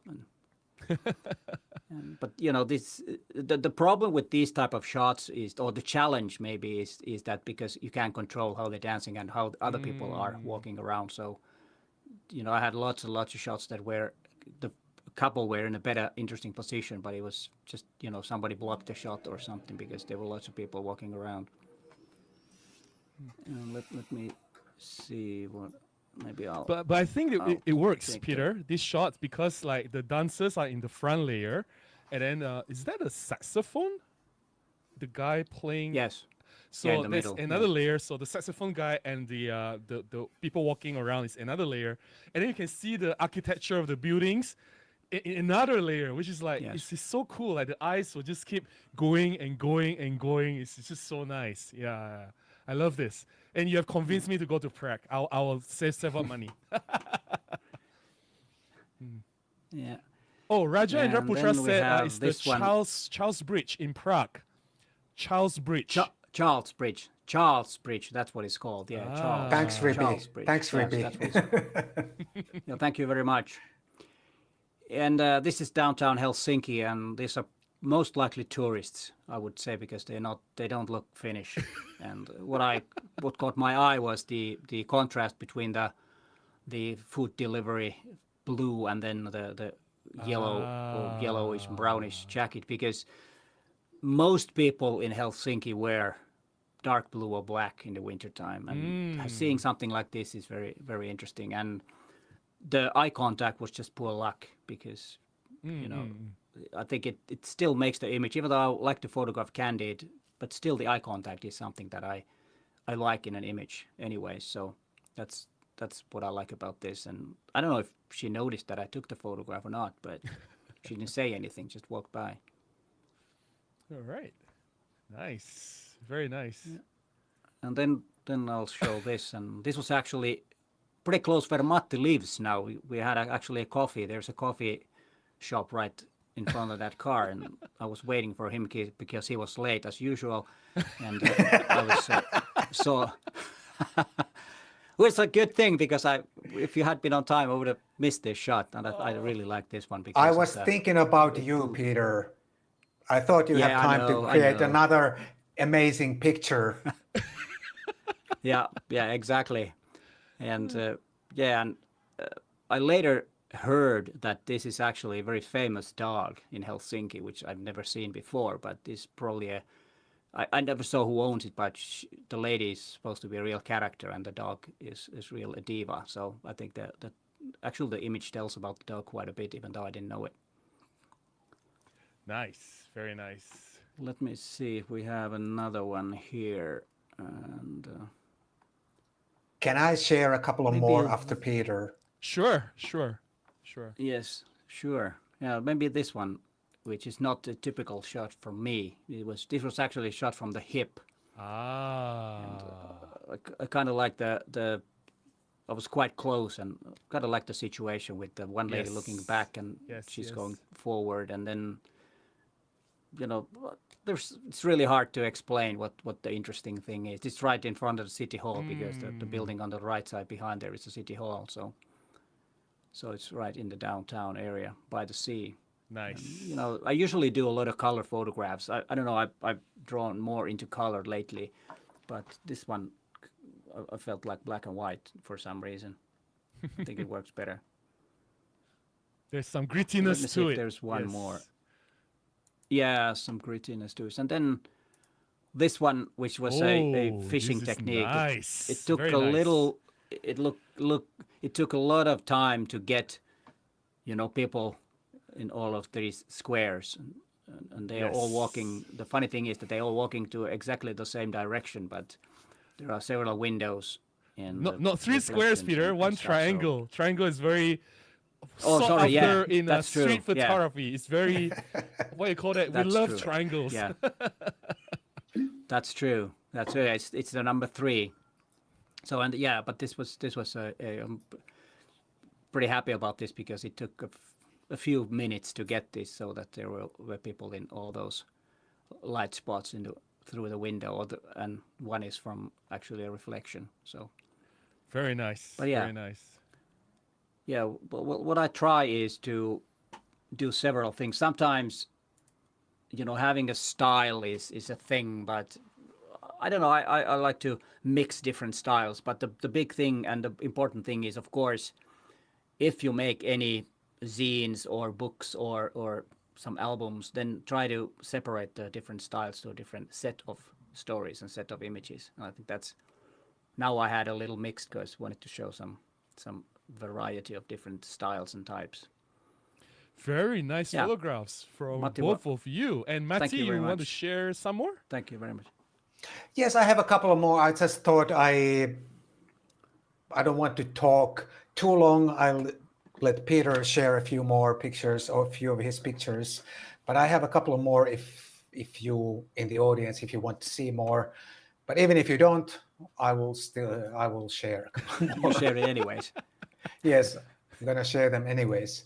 So let me first start with this one. This is from Kuala Lumpur Botanical Gardens. And okay. the lady in red, she is a tourist or guest or something. And I think she's asking directions or something. And these two staff workers or whatever they are trying to tell her where to go. And I think it's a kind of a funny looking situation. They are pointing the same way. And this also, I think, proves that you should never hesitate to take the picture.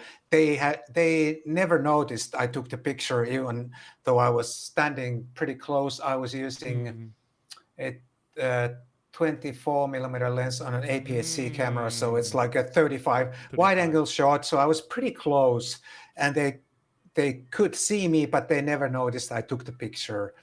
So always, when you see something, don't hesitate. Press the shutter and think later if it looks interesting to you, the situation. And here's another one. This one I shot in Melbourne, and I like that there's this young lady here doing whatever she's doing. And then there's this older lady. Both are playing with their phones. And then there's this guy who's kind of looking at the younger lady. And I think that this guy makes the picture, and obviously it was a split-second moment, and I also got lucky to get it. It only literally lasted like probably just 1 second or so, and I just happened to hit the shutter at the right moment. Again, using my GR3X for this one. Nice. And let me show you one more. This is more like the ragged edge side of Kuala Lumpur. This is from Pudu area. I think we were walking together here with Robin. Yes. And I like the different textures in this picture. And I also like that there is this really like dilapidated, neglected car in the middle. And this car on the right is quite shiny. And also the car on the left is quite shiny, new looking car. And then there is this trashed car in the middle. And the light is really nice, and it works really well in black and white, in my opinion, at least. And you can also capture something like this in Kuala Lumpur. Like I said, it's a very inspiring environment. Let me share one more portrait. Okay, let's share this one. This is a really, I think, fun one. This is from Bangkok.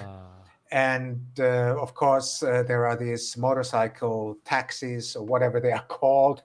And look at this guy. He's like casually watching, I don't know, a movie or playing with his phone while riding on the back of the motorbike in this pretty chaotic, at least from my point of view, pretty chaotic Bangkok traffic. But I like the guy, and this kind of makes the picture for me in this case, because he's totally like almost like in another place somehow. He's not his mind is not on the back of the motorcycle. It's somewhere else. I couldn't do that. I like that the bright green and yellow car could be a taxi. It's just right behind. Yeah, it's a taxi. It just highlights the man, and the man is wearing white. Even highlights him even further from the frame, which is very, very interesting. And he's probably watching your video, Matti. You never know. You never know. Yeah, maybe. Anyway, yeah, I guess that's it, unless you want to see one more portrait from Kuala Lumpur. Sure. There's also I have this one. Finally. Yeah, we were walking together with Robin. This is from Chowkit area. Yes. We'll probably also go there to shoot. And what I like about this picture is that it's an environmental portrait. You can see the surroundings. You can see the motorcycle in the front, and you can somehow, at least in your mind, you can create some like additional information about this guy, even though it might be just in your head, but you can imagine things now that you see more than just his face. And I believe Robin has a picture of the same guy. Yes, I have. Because we were walking together. But I like the picture. I like his pose, and the whole setup is really nice. And the light is also beautiful. Yes. It was early morning. Yes, it was. As far as I remember. Yeah. All right. Anyway, that's it. Awesome. I hope you enjoyed. Thank you so much for sharing the photographs. Peter and Matti both are excellent photographs. Let me get back to the other scene. Okay, I have to remember to unmute myself because every time I change scenes, it's not automated. So I hope my audio came through. And I need to increase Matti's audio back now because I brought him back down earlier. Let me see. Okay. All right. Let me see where we are now. We have done with the photo sharing. Let's go through some of the comments, some of the chats before we go through more tips and tricks on creating impactful street photographs. Let's get to the chat. Let's see what we missed so far. Any questions? Okay, Kate asked, is a camera like the Pentax Optio 110 good for street photography? I don't even know what camera this is. Let me just Google quickly. Do you guys know what this is? I have no idea. I have no idea what this No, is, I don't. Kate. There are so many cameras. Let's say that without knowing the camera myself, if you feel that it is good for you, then it probably is, because what I love about street photography is it's not very gear related. You can do it almost with any camera. So Peter, most likely it for once you gave a very good advice. That's good. That's good. Did you learn something? Yes. Well, That was a really good. You already knew that. That was a really good answer. And John, who is a friend and a member of this channel, said, Peter, you gotta get this Bear Dynamic. So okay. I read that comment. I have no idea what was going on with that comment. So me, Matti, and also John. John has one as well. Bear Dynamic DT. You gotta have Pro. biodynamics. Yes. Oh, okay. Okay. And Kate is making a very funny comment. Photography can't replicate arms growing out of people's ears or making signs that look like they are written in Klingon. She has a good point. All right, let's see if there's anything else that we can highlight. Let's see. All right. Gregory comments that I find myself drawn to the story and something interesting in a photo and the ability of the photographer to see and capture those rather than composition. I think I'll take answer to this particular reply to this particular chat. I think, Gregory, we are all different. Even if we are at the same scene, looking at the same subject, we will all take different things because we all see things very differently. And that's what makes street photography very, very interesting. And ultimately, it depends on how you see life or how you approach life in general. It'll translate into your photography. You'll put a little bit of yourself into your photography. And that's why I love seeing photographs from everyone. And so you can see both Peter and Matti are very different people. Both produce excellent work, but I think the diversity and the variety of shots is what makes this street photography genre really, really exciting. It never gets boring. Do you guys agree, Peter or Matti? Yes. Yeah. All right. 100%. Yes. And let's see if we have any more chats before we go on with the tips and tricks.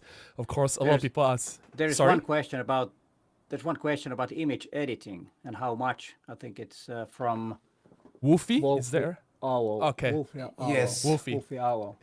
Okay, Wolfie asks, I would like to know from Matti and Peter, are you in the same range with Robin with editing street images minimally or pushing the raw files to your style, or prefer straight out of the camera? So maybe Matti first? Well, I don't generally do heavy editing, but I do what it takes to give the picture the final touches to make it look like the way I want it to look. But generally speaking, I don't do anything really heavy or a lot of editing. Just basic brightness, contrast, shadows, highlights, stuff like that. Nothing too complicated. So I guess my editing is pretty minimal in the end. How about Peter? Peter. Well, first I have to address the question as it depends on if one is doing documentary style or artistic style street photography. That's because in documentary, you're not supposed to edit that much because it's a document. It's supposed to be the way you saw it. But if you're doing art type of street photography, then it's more about how you felt when you were taking the image or making the image. And so I do both. Sometimes I edit quite a bit. If it's more towards the artistic style, then I might change a little bit even the colors and stuff. So it's on the borderline if we're talking about street photography. But if I'm doing documentary and showing like, let me show an image if it's okay. Can I show an image or? Okay, let me switch to the photo sharing. Give me a moment. Okay, you can share your image now. Sorry about the double audio. I forgot to mute my mic. For example, this image here is very minimal editing because it's a document. It's part of my series called Street Fashion in Helsinki, where I photograph interesting-looking people that don't look the normal Finnish way of having clothing. And that's why. And on this one, of course, the moment when the guy turned his head was the time when I took the photograph because they were both looking across the street, waiting for the green light to cross the street. And as you can see, no cars. But here in Finland, we wait until it's green. Not in Malaysia, Peter. Not in Malaysia. I know that it's not a common habit in many other parts of the world. But here we obey the color of the traffic lights quite a bit. But anyways, on this type of images, I don't do. I just make the image look the way I saw the colors and what are the real colors. But it all depends on how we are approaching the whole craft. All right.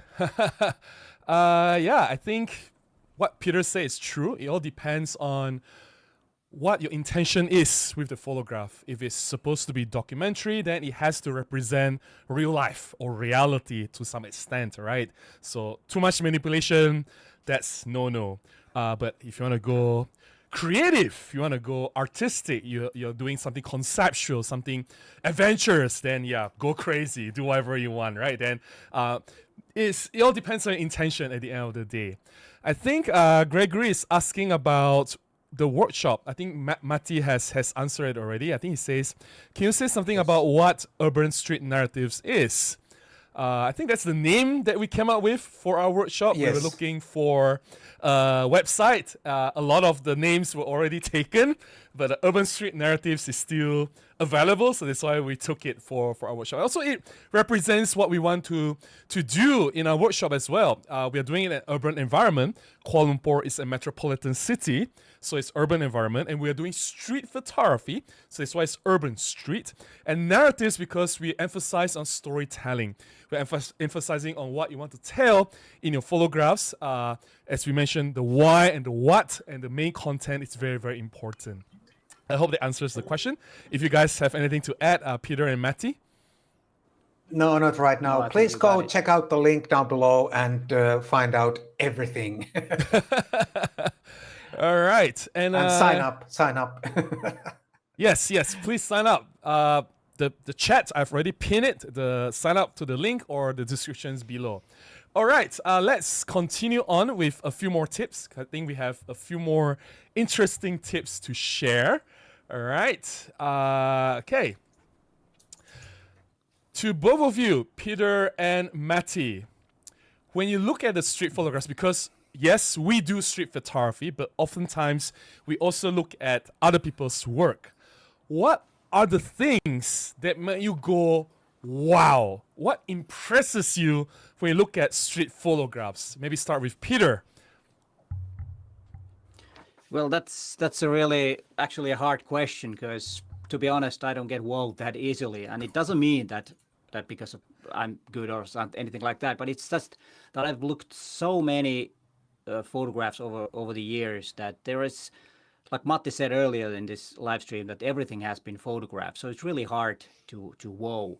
But if I see something funny or extraordinary, or let's say that like the Matti showed the image of the lady with the suitcase in the ocean, that is something that's like whoa, because you start thinking and thinking all the time at what's going on. So if there's something odd and something is off, if the image has a perfect composition and everything is perfect, it doesn't really wow me because that's, it's not that interesting. But if there's something a little bit wrong or odd in the image, then maybe that's the thing. So as I said earlier, don't overthink. Just shoot and make mistakes because that's something that usually the mistake or something that you haven't planned, which is a quite fairly new thing for me because when I was a professional and still am, but doing more videos, when I'm doing a lot of professional work in photography, it was everything needs to be planned and everything that's inside the frame was kind of like my decision. But now when I'm doing street photography more, again, there's the surprise element, like the dog that I saw that photograph with the little boy with the yellow umbrella. It was a kind of like a surprise for me. And if I'm looking at an image and I find something, let's say that I look at the image and say, okay, this is nice, and then all of a sudden I realize that hey, there is a third person in the back. That's something that might make me, whoa. So don't be afraid of making mistakes. Those are usually good ones. I definitely agree with you. Be more adventurous. Don't worry so much about what's right, what's wrong. Just shoot. And yeah, we learn from mistakes, right? If we don't make them, how do we ever learn? That's a very good advice. And Matti, what makes you go wow? I guess I mentioned this earlier already in this stream, but when it all comes together in one picture, light, subject, timing and framing or composition, when it all comes together in one picture, it is a wow every time. But I agree with Peter that it doesn't happen that often anymore.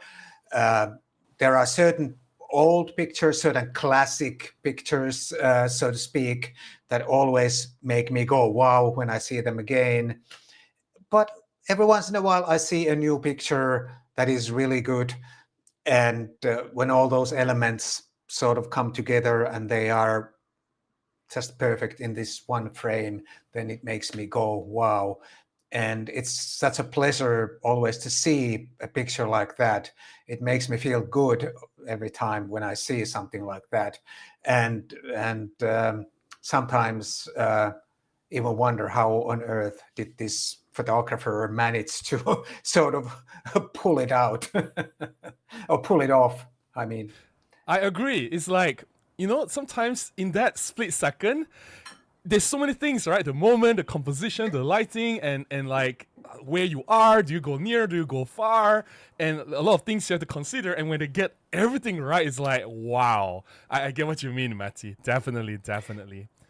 And I also like pictures that are not necessarily so striking at first glance, but I like pictures that sort of mature when I look at them. They get better the more I look at them, and those pictures are super nice because they keep me interested, and they are not just let's say something like Instagram fun or something like that. I think pictures like that, they last longer, so to speak, if that makes any sense. Timeless photographs. I definitely get what you mean. All right, let's move on to the next question. If you are a street photographer doing a lot of street shooting, what are the things you can do to improve your skills or to get more keeper shots or to get more wow images? So how do we improve our skills as a street photographer? So now maybe we start with Matti. Well, one of the best things you can do is to sign up for a workshop. That's one one guaranteed thing, or you can do to get better.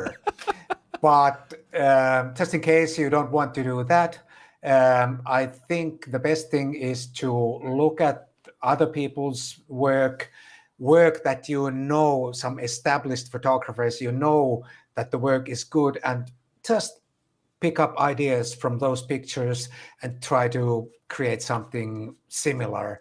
And also, it's a good, even if you can't sign up for a workshop, you can try to look for another photographer with with more experience or so, and then maybe ask his or her opinion, things like that, and just shoot a lot and try to analyze your pictures and maybe compare them to other photographers' work. I don't mean to compare in a sense that if my picture is better than that, but to see if you know that that picture works, and then try to evaluate your picture against that one and try to evaluate, does this work? Does my picture work the same way as the other pictures? Things like that. But it can be sometimes hard, even I find it hard sometimes to evaluate my own work and understand if it's really good or not. Even after all these years, it's not so easy. But those are some things that you can do, in my opinion, at least.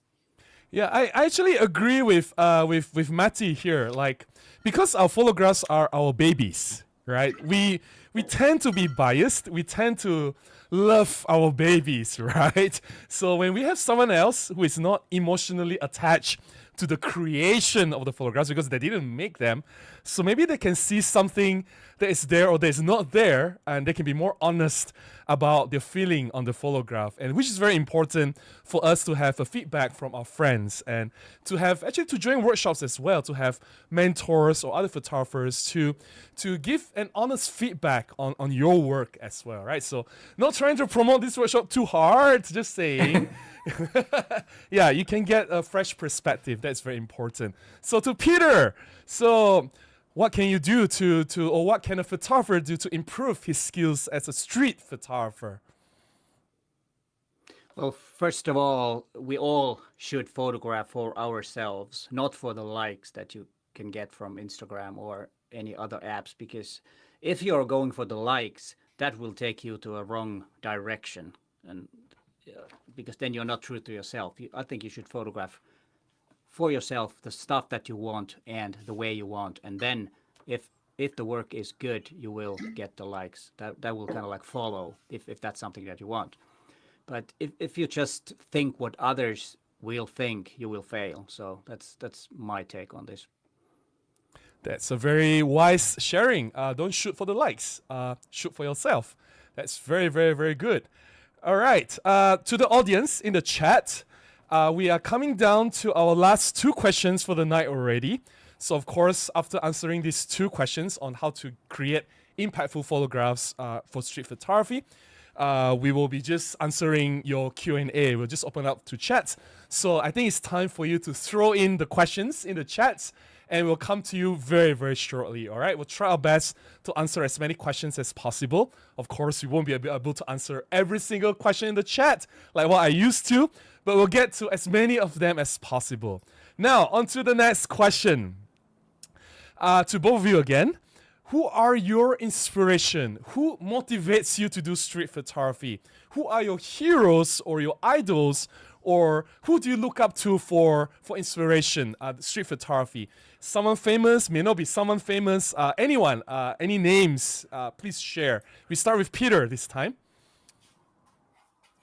Well, I follow quite a lot of different photographers, and not only, I'm not talking about online, but reading books and all kinds of magazines and stuff. But I really am inspired by documentaries more than anything else. And one of my big favorites and heroes is Robert Frank, who made the book The Americans, which was actually ditched by the American publishers first, and it was published in Switzerland because Americans didn't want to see them as they are, and it was published later in the States. And I think that's a very, very strong documentary body of work. And then some other names that are similar. Gary Winogrand, for example, has a very unique style with tilted way. He used a really wide angle lens and made some really skewed angles when photographing. And then Lee Friedlander.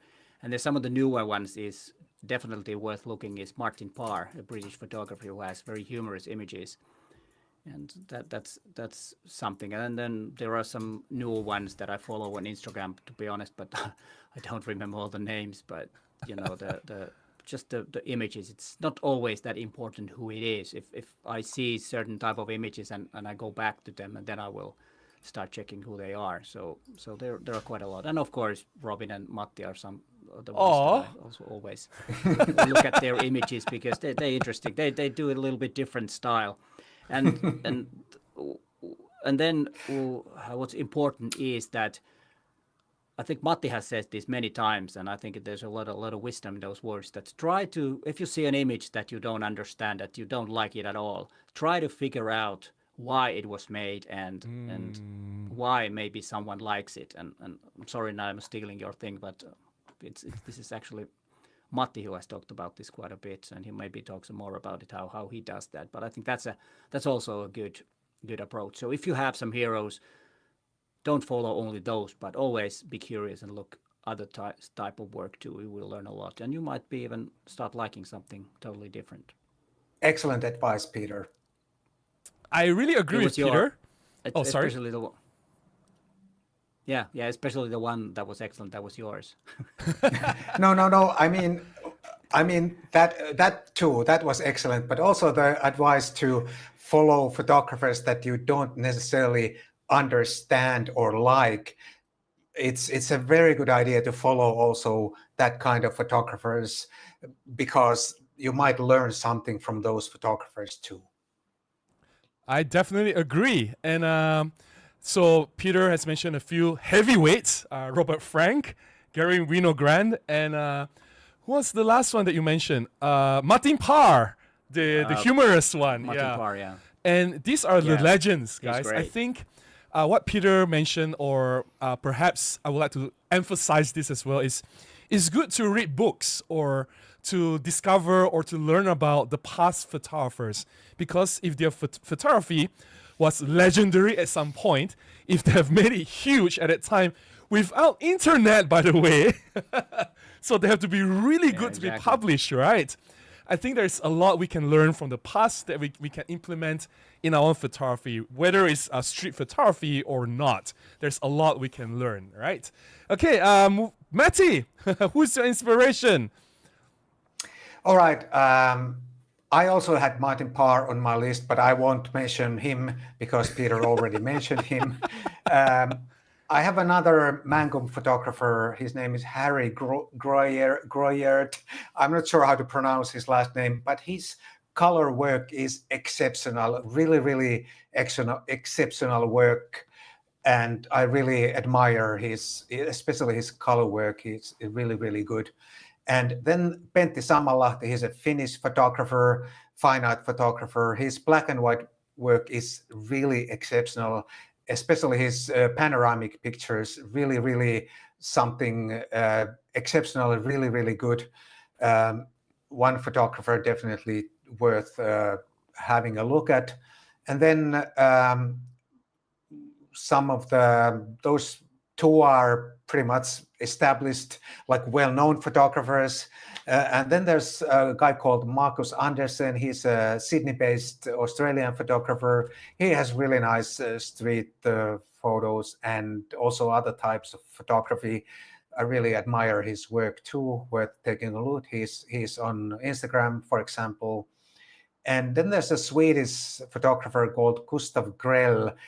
I don't know much about him, but he seems to be some sort of a commercial photographer. I follow him on Instagram, and he has a really good eye for mundane, everyday things, and his ability to see and observe his surroundings is really something exceptional, in my opinion.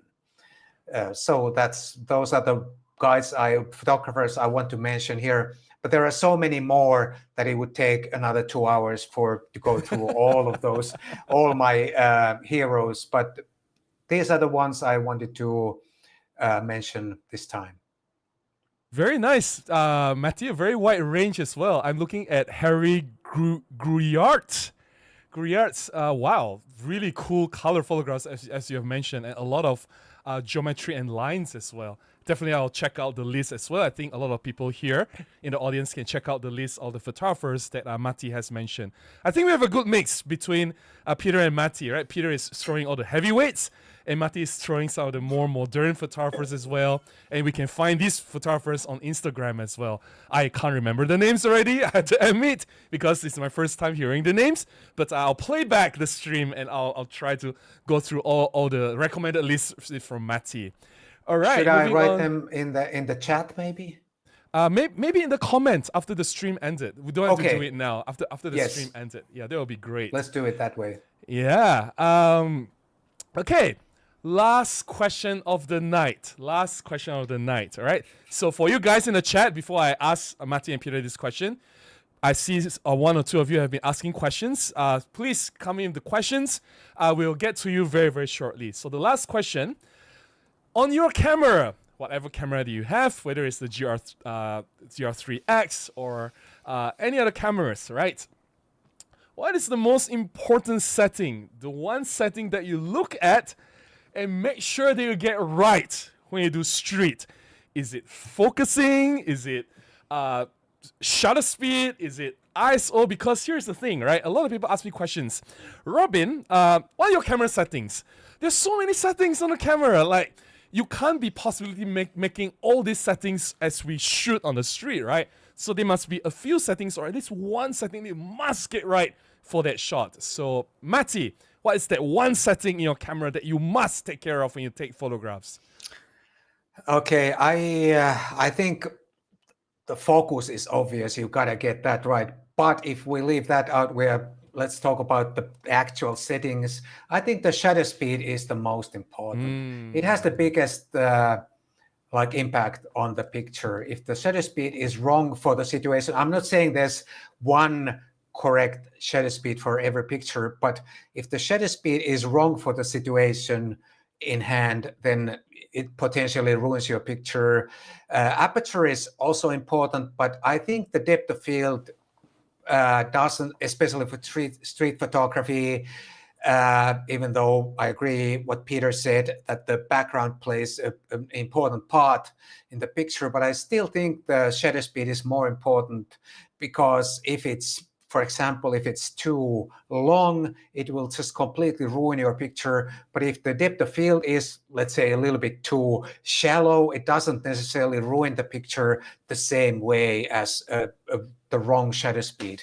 So that would be my one setting to get right, shutter speed. For the situation, I repeat, there is no one like a global shutter speed which would be correct for every situation. You have to know what you are looking for, but yeah, that's it. I agree with you, Matti. Shutter speed is very, very important. Sometimes a ruined shot is a blurry shot, right? If you want it to be sharp, if you want it to be blurred, that's fine. But if you don't intend for that to be blurred and you get the wrong shutter speed, and like why? It happens to me many, many, many, many times. All right, to Peter, what is your most important setting? Well, that's a really tough question, because what I usually do is I have my camera on P mode and I use auto ISO, so all the settings are usually taken care of.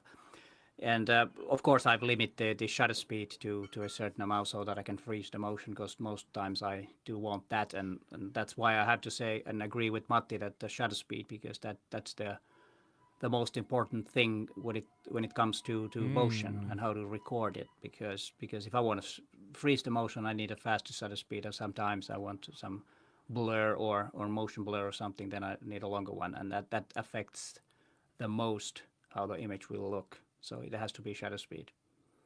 All right, do you guys hear it? Both from Peter and Matti. Shutter speed, I have to agree. Because I have ruined shots. Yes, I make mistakes. Not all my shots are perfect.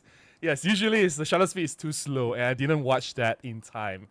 Okay, that concludes our questions that I have to ask both Peter and Matti on how to create impactful shots. I hope a lot of you have learned something from this sharing session. I know most of the questions are very basic and general, but if you can't get your basics right, you're not going to go anywhere. That's what I believe. And I think both Matti and Peter have shared so many useful and important tips on how to improve your skills. Even myself, I think I have to watch this stream at least 2 more times to really absorb everything that they are saying. Well, maybe not because I wasn't listening, because my mind has so many things going on. I have to gotta click this scene, gotta make sure the audio is okay, gotta watch the chat. And when Peter was talking, I was like, oh my goodness, he's been talking about so many things. Where was I? So definitely I need to absorb all this. I need to take my time to really watch this again and really learn everything. All right, let's get to the chat. Let's see if you guys have any questions. Please ask us now. This is the time for us to get to your questions and answer as many as possible. All right, let's see if we have anything interesting. I think I saw one earlier. Yes, Rippy said P is for professional mode. So since Peter is a professional photographer, that's the right setting to use. I have a question from Nico earlier. Where was it? I lost the question. I saw a very important question. Here it is. Nico asks, hi everyone. Hey Nico, how are you? How do you prep your gear for a city walk? 1 to 2 lenses, dedicated base settings. PS, Robert Doisneau. Sorry, that sounds very difficult to pronounce. As inspiration, amazing body of work. How do you pronounce that, Peter? I think it's Robert Duanois. It's Duanois. Wow, that sounds very sophisticated. Yeah. So very fancy name, yeah. Yes. So Peter, do you want to answer this question? How do you prep for a city walk? Well, the biggest thing is to recharge the batteries, because I don't need any lenses. I just take this with me, and as I earlier said here, that I use P mode and then auto ISO, which I limit up to 6400 with this camera, and shutter speeds 1/250th of a second, 125th of a second, depends a little bit. And then usually I have the depth of field priority, so this camera will force itself to f6. F 5.6 and f8. That's usually how I go. And then I have everything set up in a custom setting, so that I always have this camera on U2, which is the custom setting mode that I use for most of my work. And then I have set up the back button. I don't know if you can see the back button, so that when I press it, I have the snap focus distance, so that I can have like 3.5 meters with the press of a button. That's very handy when I'm, photographing reflection, so that doesn't photograph on the glass, but it goes beyond. That's the fastest way, and since it stops down a little bit anyway, so there will be enough depth of field, so I don't have to worry about the focusing. I don't think that's the fastest way. The only thing I need to do is to see the thing that's happening, and pressing the shutter at the right moment with the perfect composition. That's what I try. Sometimes I might even succeed, and sometimes not. But yeah, I think the way that I shoot usually is something that I don't want to fiddle around with lenses and fiddle around with settings, and it works best for me. I always tell people that the less you control, the better, so that you can free yourself from the cameras, the complexities of the camera, and focus on the moment, the lighting, the composition, and the story that you're telling, right? Doesn't matter which one. Sometimes the story is more important. Sometimes the lighting is more important. Sometimes the composition is more important. Sometimes the moment is more important. But all these things, imagine if you just keep worrying about the ISO, shutter speed, aperture, focus, whatever, then it gets in the way of you getting the shot. So trust the camera, preset all the settings, like what Peter has said. Then just focus on getting the shot, right? Yeah. So, Matti. That's exactly what you... Yes. So, Matti, your turn. No. Sorry.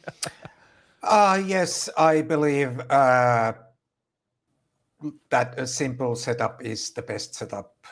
One camera, one prime lens, and most of the time, if I'm using my GR3X, I pretty much do the same thing as Peter with my camera. But if I'm shooting on another camera, let's say it's my Sony or another similar camera, I put the camera on manual mode and auto ISO.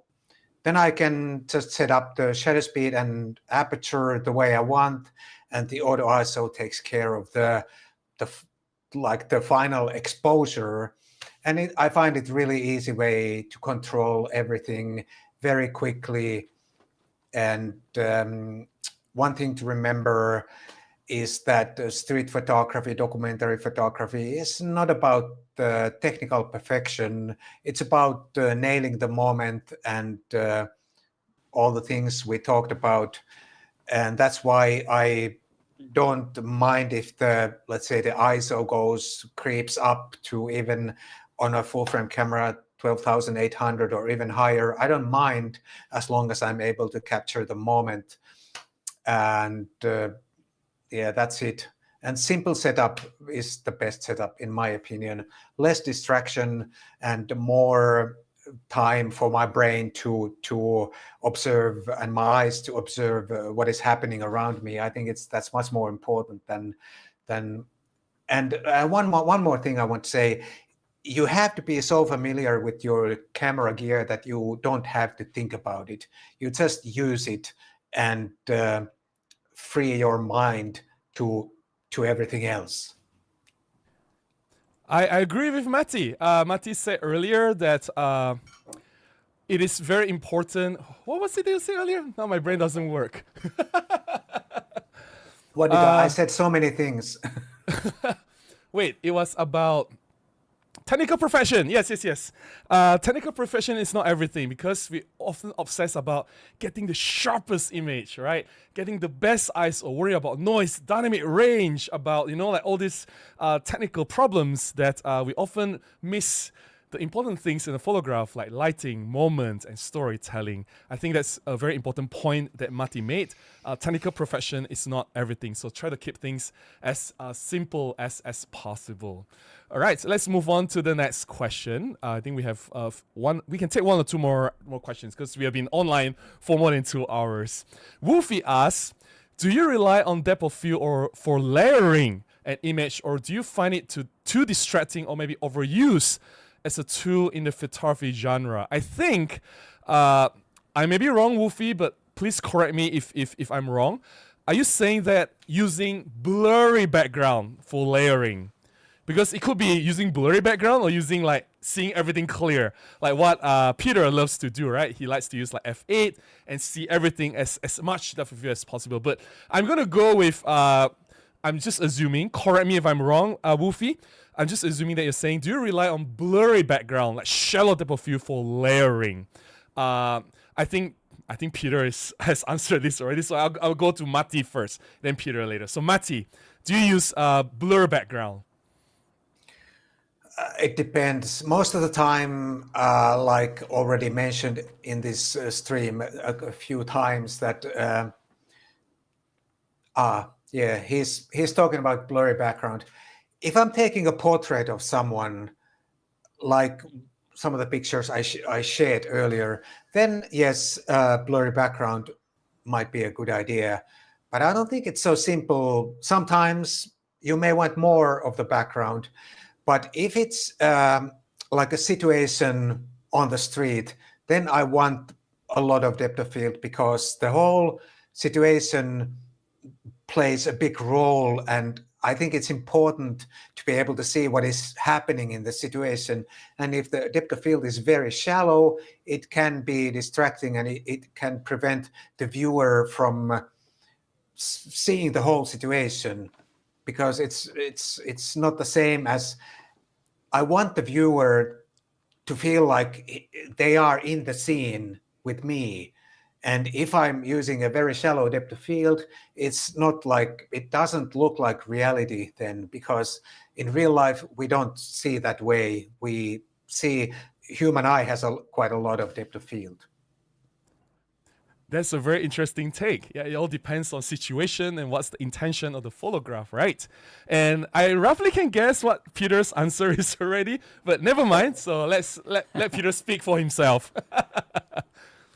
Yeah, very seldom do I use shallow depth of field when I'm doing street photography. I think because the whole environment is part of the image, because usually there is some kind of interaction with the background, colors, elements or whatever, and I think it's a big part. So I don't use very shallow depth of field, except street portraits that I haven't been doing for many years at all. But never know if I will start that. But on that, maybe it is, because then you will see it doesn't blend in the background, because usually in a portrait that's something that you don't want. But on a street photograph, it might be part of the thing that it blends with the background to make it like a third thing or something funny or something like that. So it's a different approach. But at the moment, I mainly shoot with f8.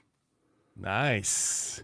All right. So everyone has different approaches. There's no right and wrong. It all depends on what you want to do and accomplish in your photograph. Like for Peter, he does a lot of background. He needs his background in the context, the layering, which tells a stronger story. It adds context to his photograph, which I think is very impactful. That's one way to create impact in your street photograph. Let's take just one last question, all right? So Gregory, who will be coming to our workshop next year? He's already signed up. He's asking, do you think you'll be able to teach us to see the moment? So Peter, can you see the moment? Can we teach Gregory how to see the moment? I think what we can teach him is to recognize the moment and be ready when the moment is there. Because the problem here is that at the moment, I don't know what your moment is. I will be finding out in Kuala Lumpur, and then we can teach it. Then I can say, definitely, we can help you to see it. First, I have to know what your moment is. All right. Matti? I don't have anything to add. Peter covered it all pretty well. Yes. Yeah, that's it. We can do it, but because it's photography, there is no one specific moment that we all want to see. But we can definitely help you to see your moment. All right. And or anyone's moment. I think this Whoever leads very shows up. nicely to our workshop that we are conducting next year. Peter, Matti, and myself will be conducting a photography workshop. The title is Urban Street Narratives, here in my turf, Kuala Lumpur, in the year 2026. So can you remind everyone of the details, Matti, or what we can expect? Just a quick summary. Oh, we can expect. I'm going to repeat what I said earlier. We can expect 5 days of photography fun in a good company, and that is a reason alone, one single reason to sign up and join in. It's going to be great fun. We're going to shoot great pictures, and we're going to have a good time. And Kuala Lumpur is a fantastic place to photograph. Such an inspiring environment, and I have created some of my unforgettable pictures there. And you get to see the locations where Robin shoots his pictures, and it's going to be a lot of fun. And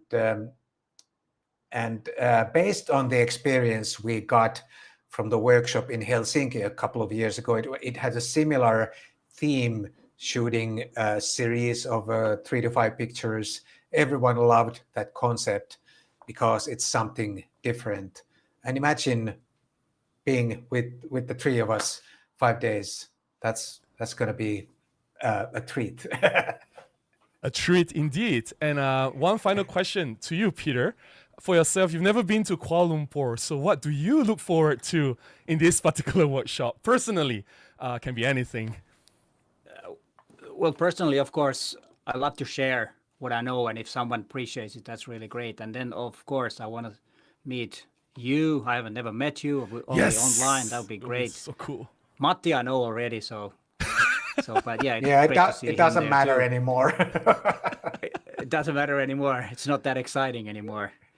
No. And then of course all the 24 people, because what's great about teaching and telling other or sharing the information is that I will also learn a lot from you guys that are, of course, you two, and then of course the 24 participants. And that's also something that I'm looking forward to. But of course, the main thing is to give something to those 24. And the best prize for me is always if people get better what they love to do. And of course, I've never been to Kuala Lumpur. It's exciting to see the city. I've heard so much good about it and seen so many images. I want to make them a little bit better. All right. So, guys, please sign up to the workshop that Peter, Matti, and myself are conducting next year in 2026. It'll be March 30th to April 3rd. It's a 5 days workshop. It's going to be so fun. The link to sign up is in the pinned chat. It will be in the pinned comment after the stream ends, also in the descriptions. Looking forward to seeing you guys there. All right. And hey, the early bird discount is still valid until the end of July 2025, $200 off. Yes, that's right. You can buy a lens with $200 already. That's really a lot of money, right? I look forward to seeing you guys. So to both Peter and Matti, thank you so much for joining this stream. You guys are the first guests on my live stream after I've been doing this live stream for more than a year. It has been a very nerve-wracking experience for me. So thank you so much for being so patient. Yeah, Peter.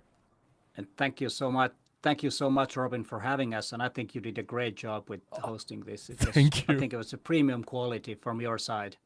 Thank you so much. It was a pleasure. Thank you Yes. so much. And I think It was a pleasure. We have learned Yeah, so it was a much pleasure, yes. from Peter and Matti. I think all of us can agree that they've shared a lot in this session, and I have to rewatch the stream again to absorb everything. So any final words before we close the session? We start with Matti first. Any final words? Oh, it's been fun live stream. Thanks everyone for joining in for this stream, and I hope to see you in Kuala Lumpur in the spring of 2026. And meanwhile, grab some awesome shots. And Peter, any last words? Yeah, hope to see you all in Kuala Lumpur next spring with some great photography week. That's awesome. And if you guys have not subscribed to Peter and Matti, I'll put the links to their YouTube channel in the pinned comment after the stream. All right, and that's it for tonight. I guess that's it, right? All right, so a reminder to everyone, please go out and take more photographs. Until the next one, bye-bye.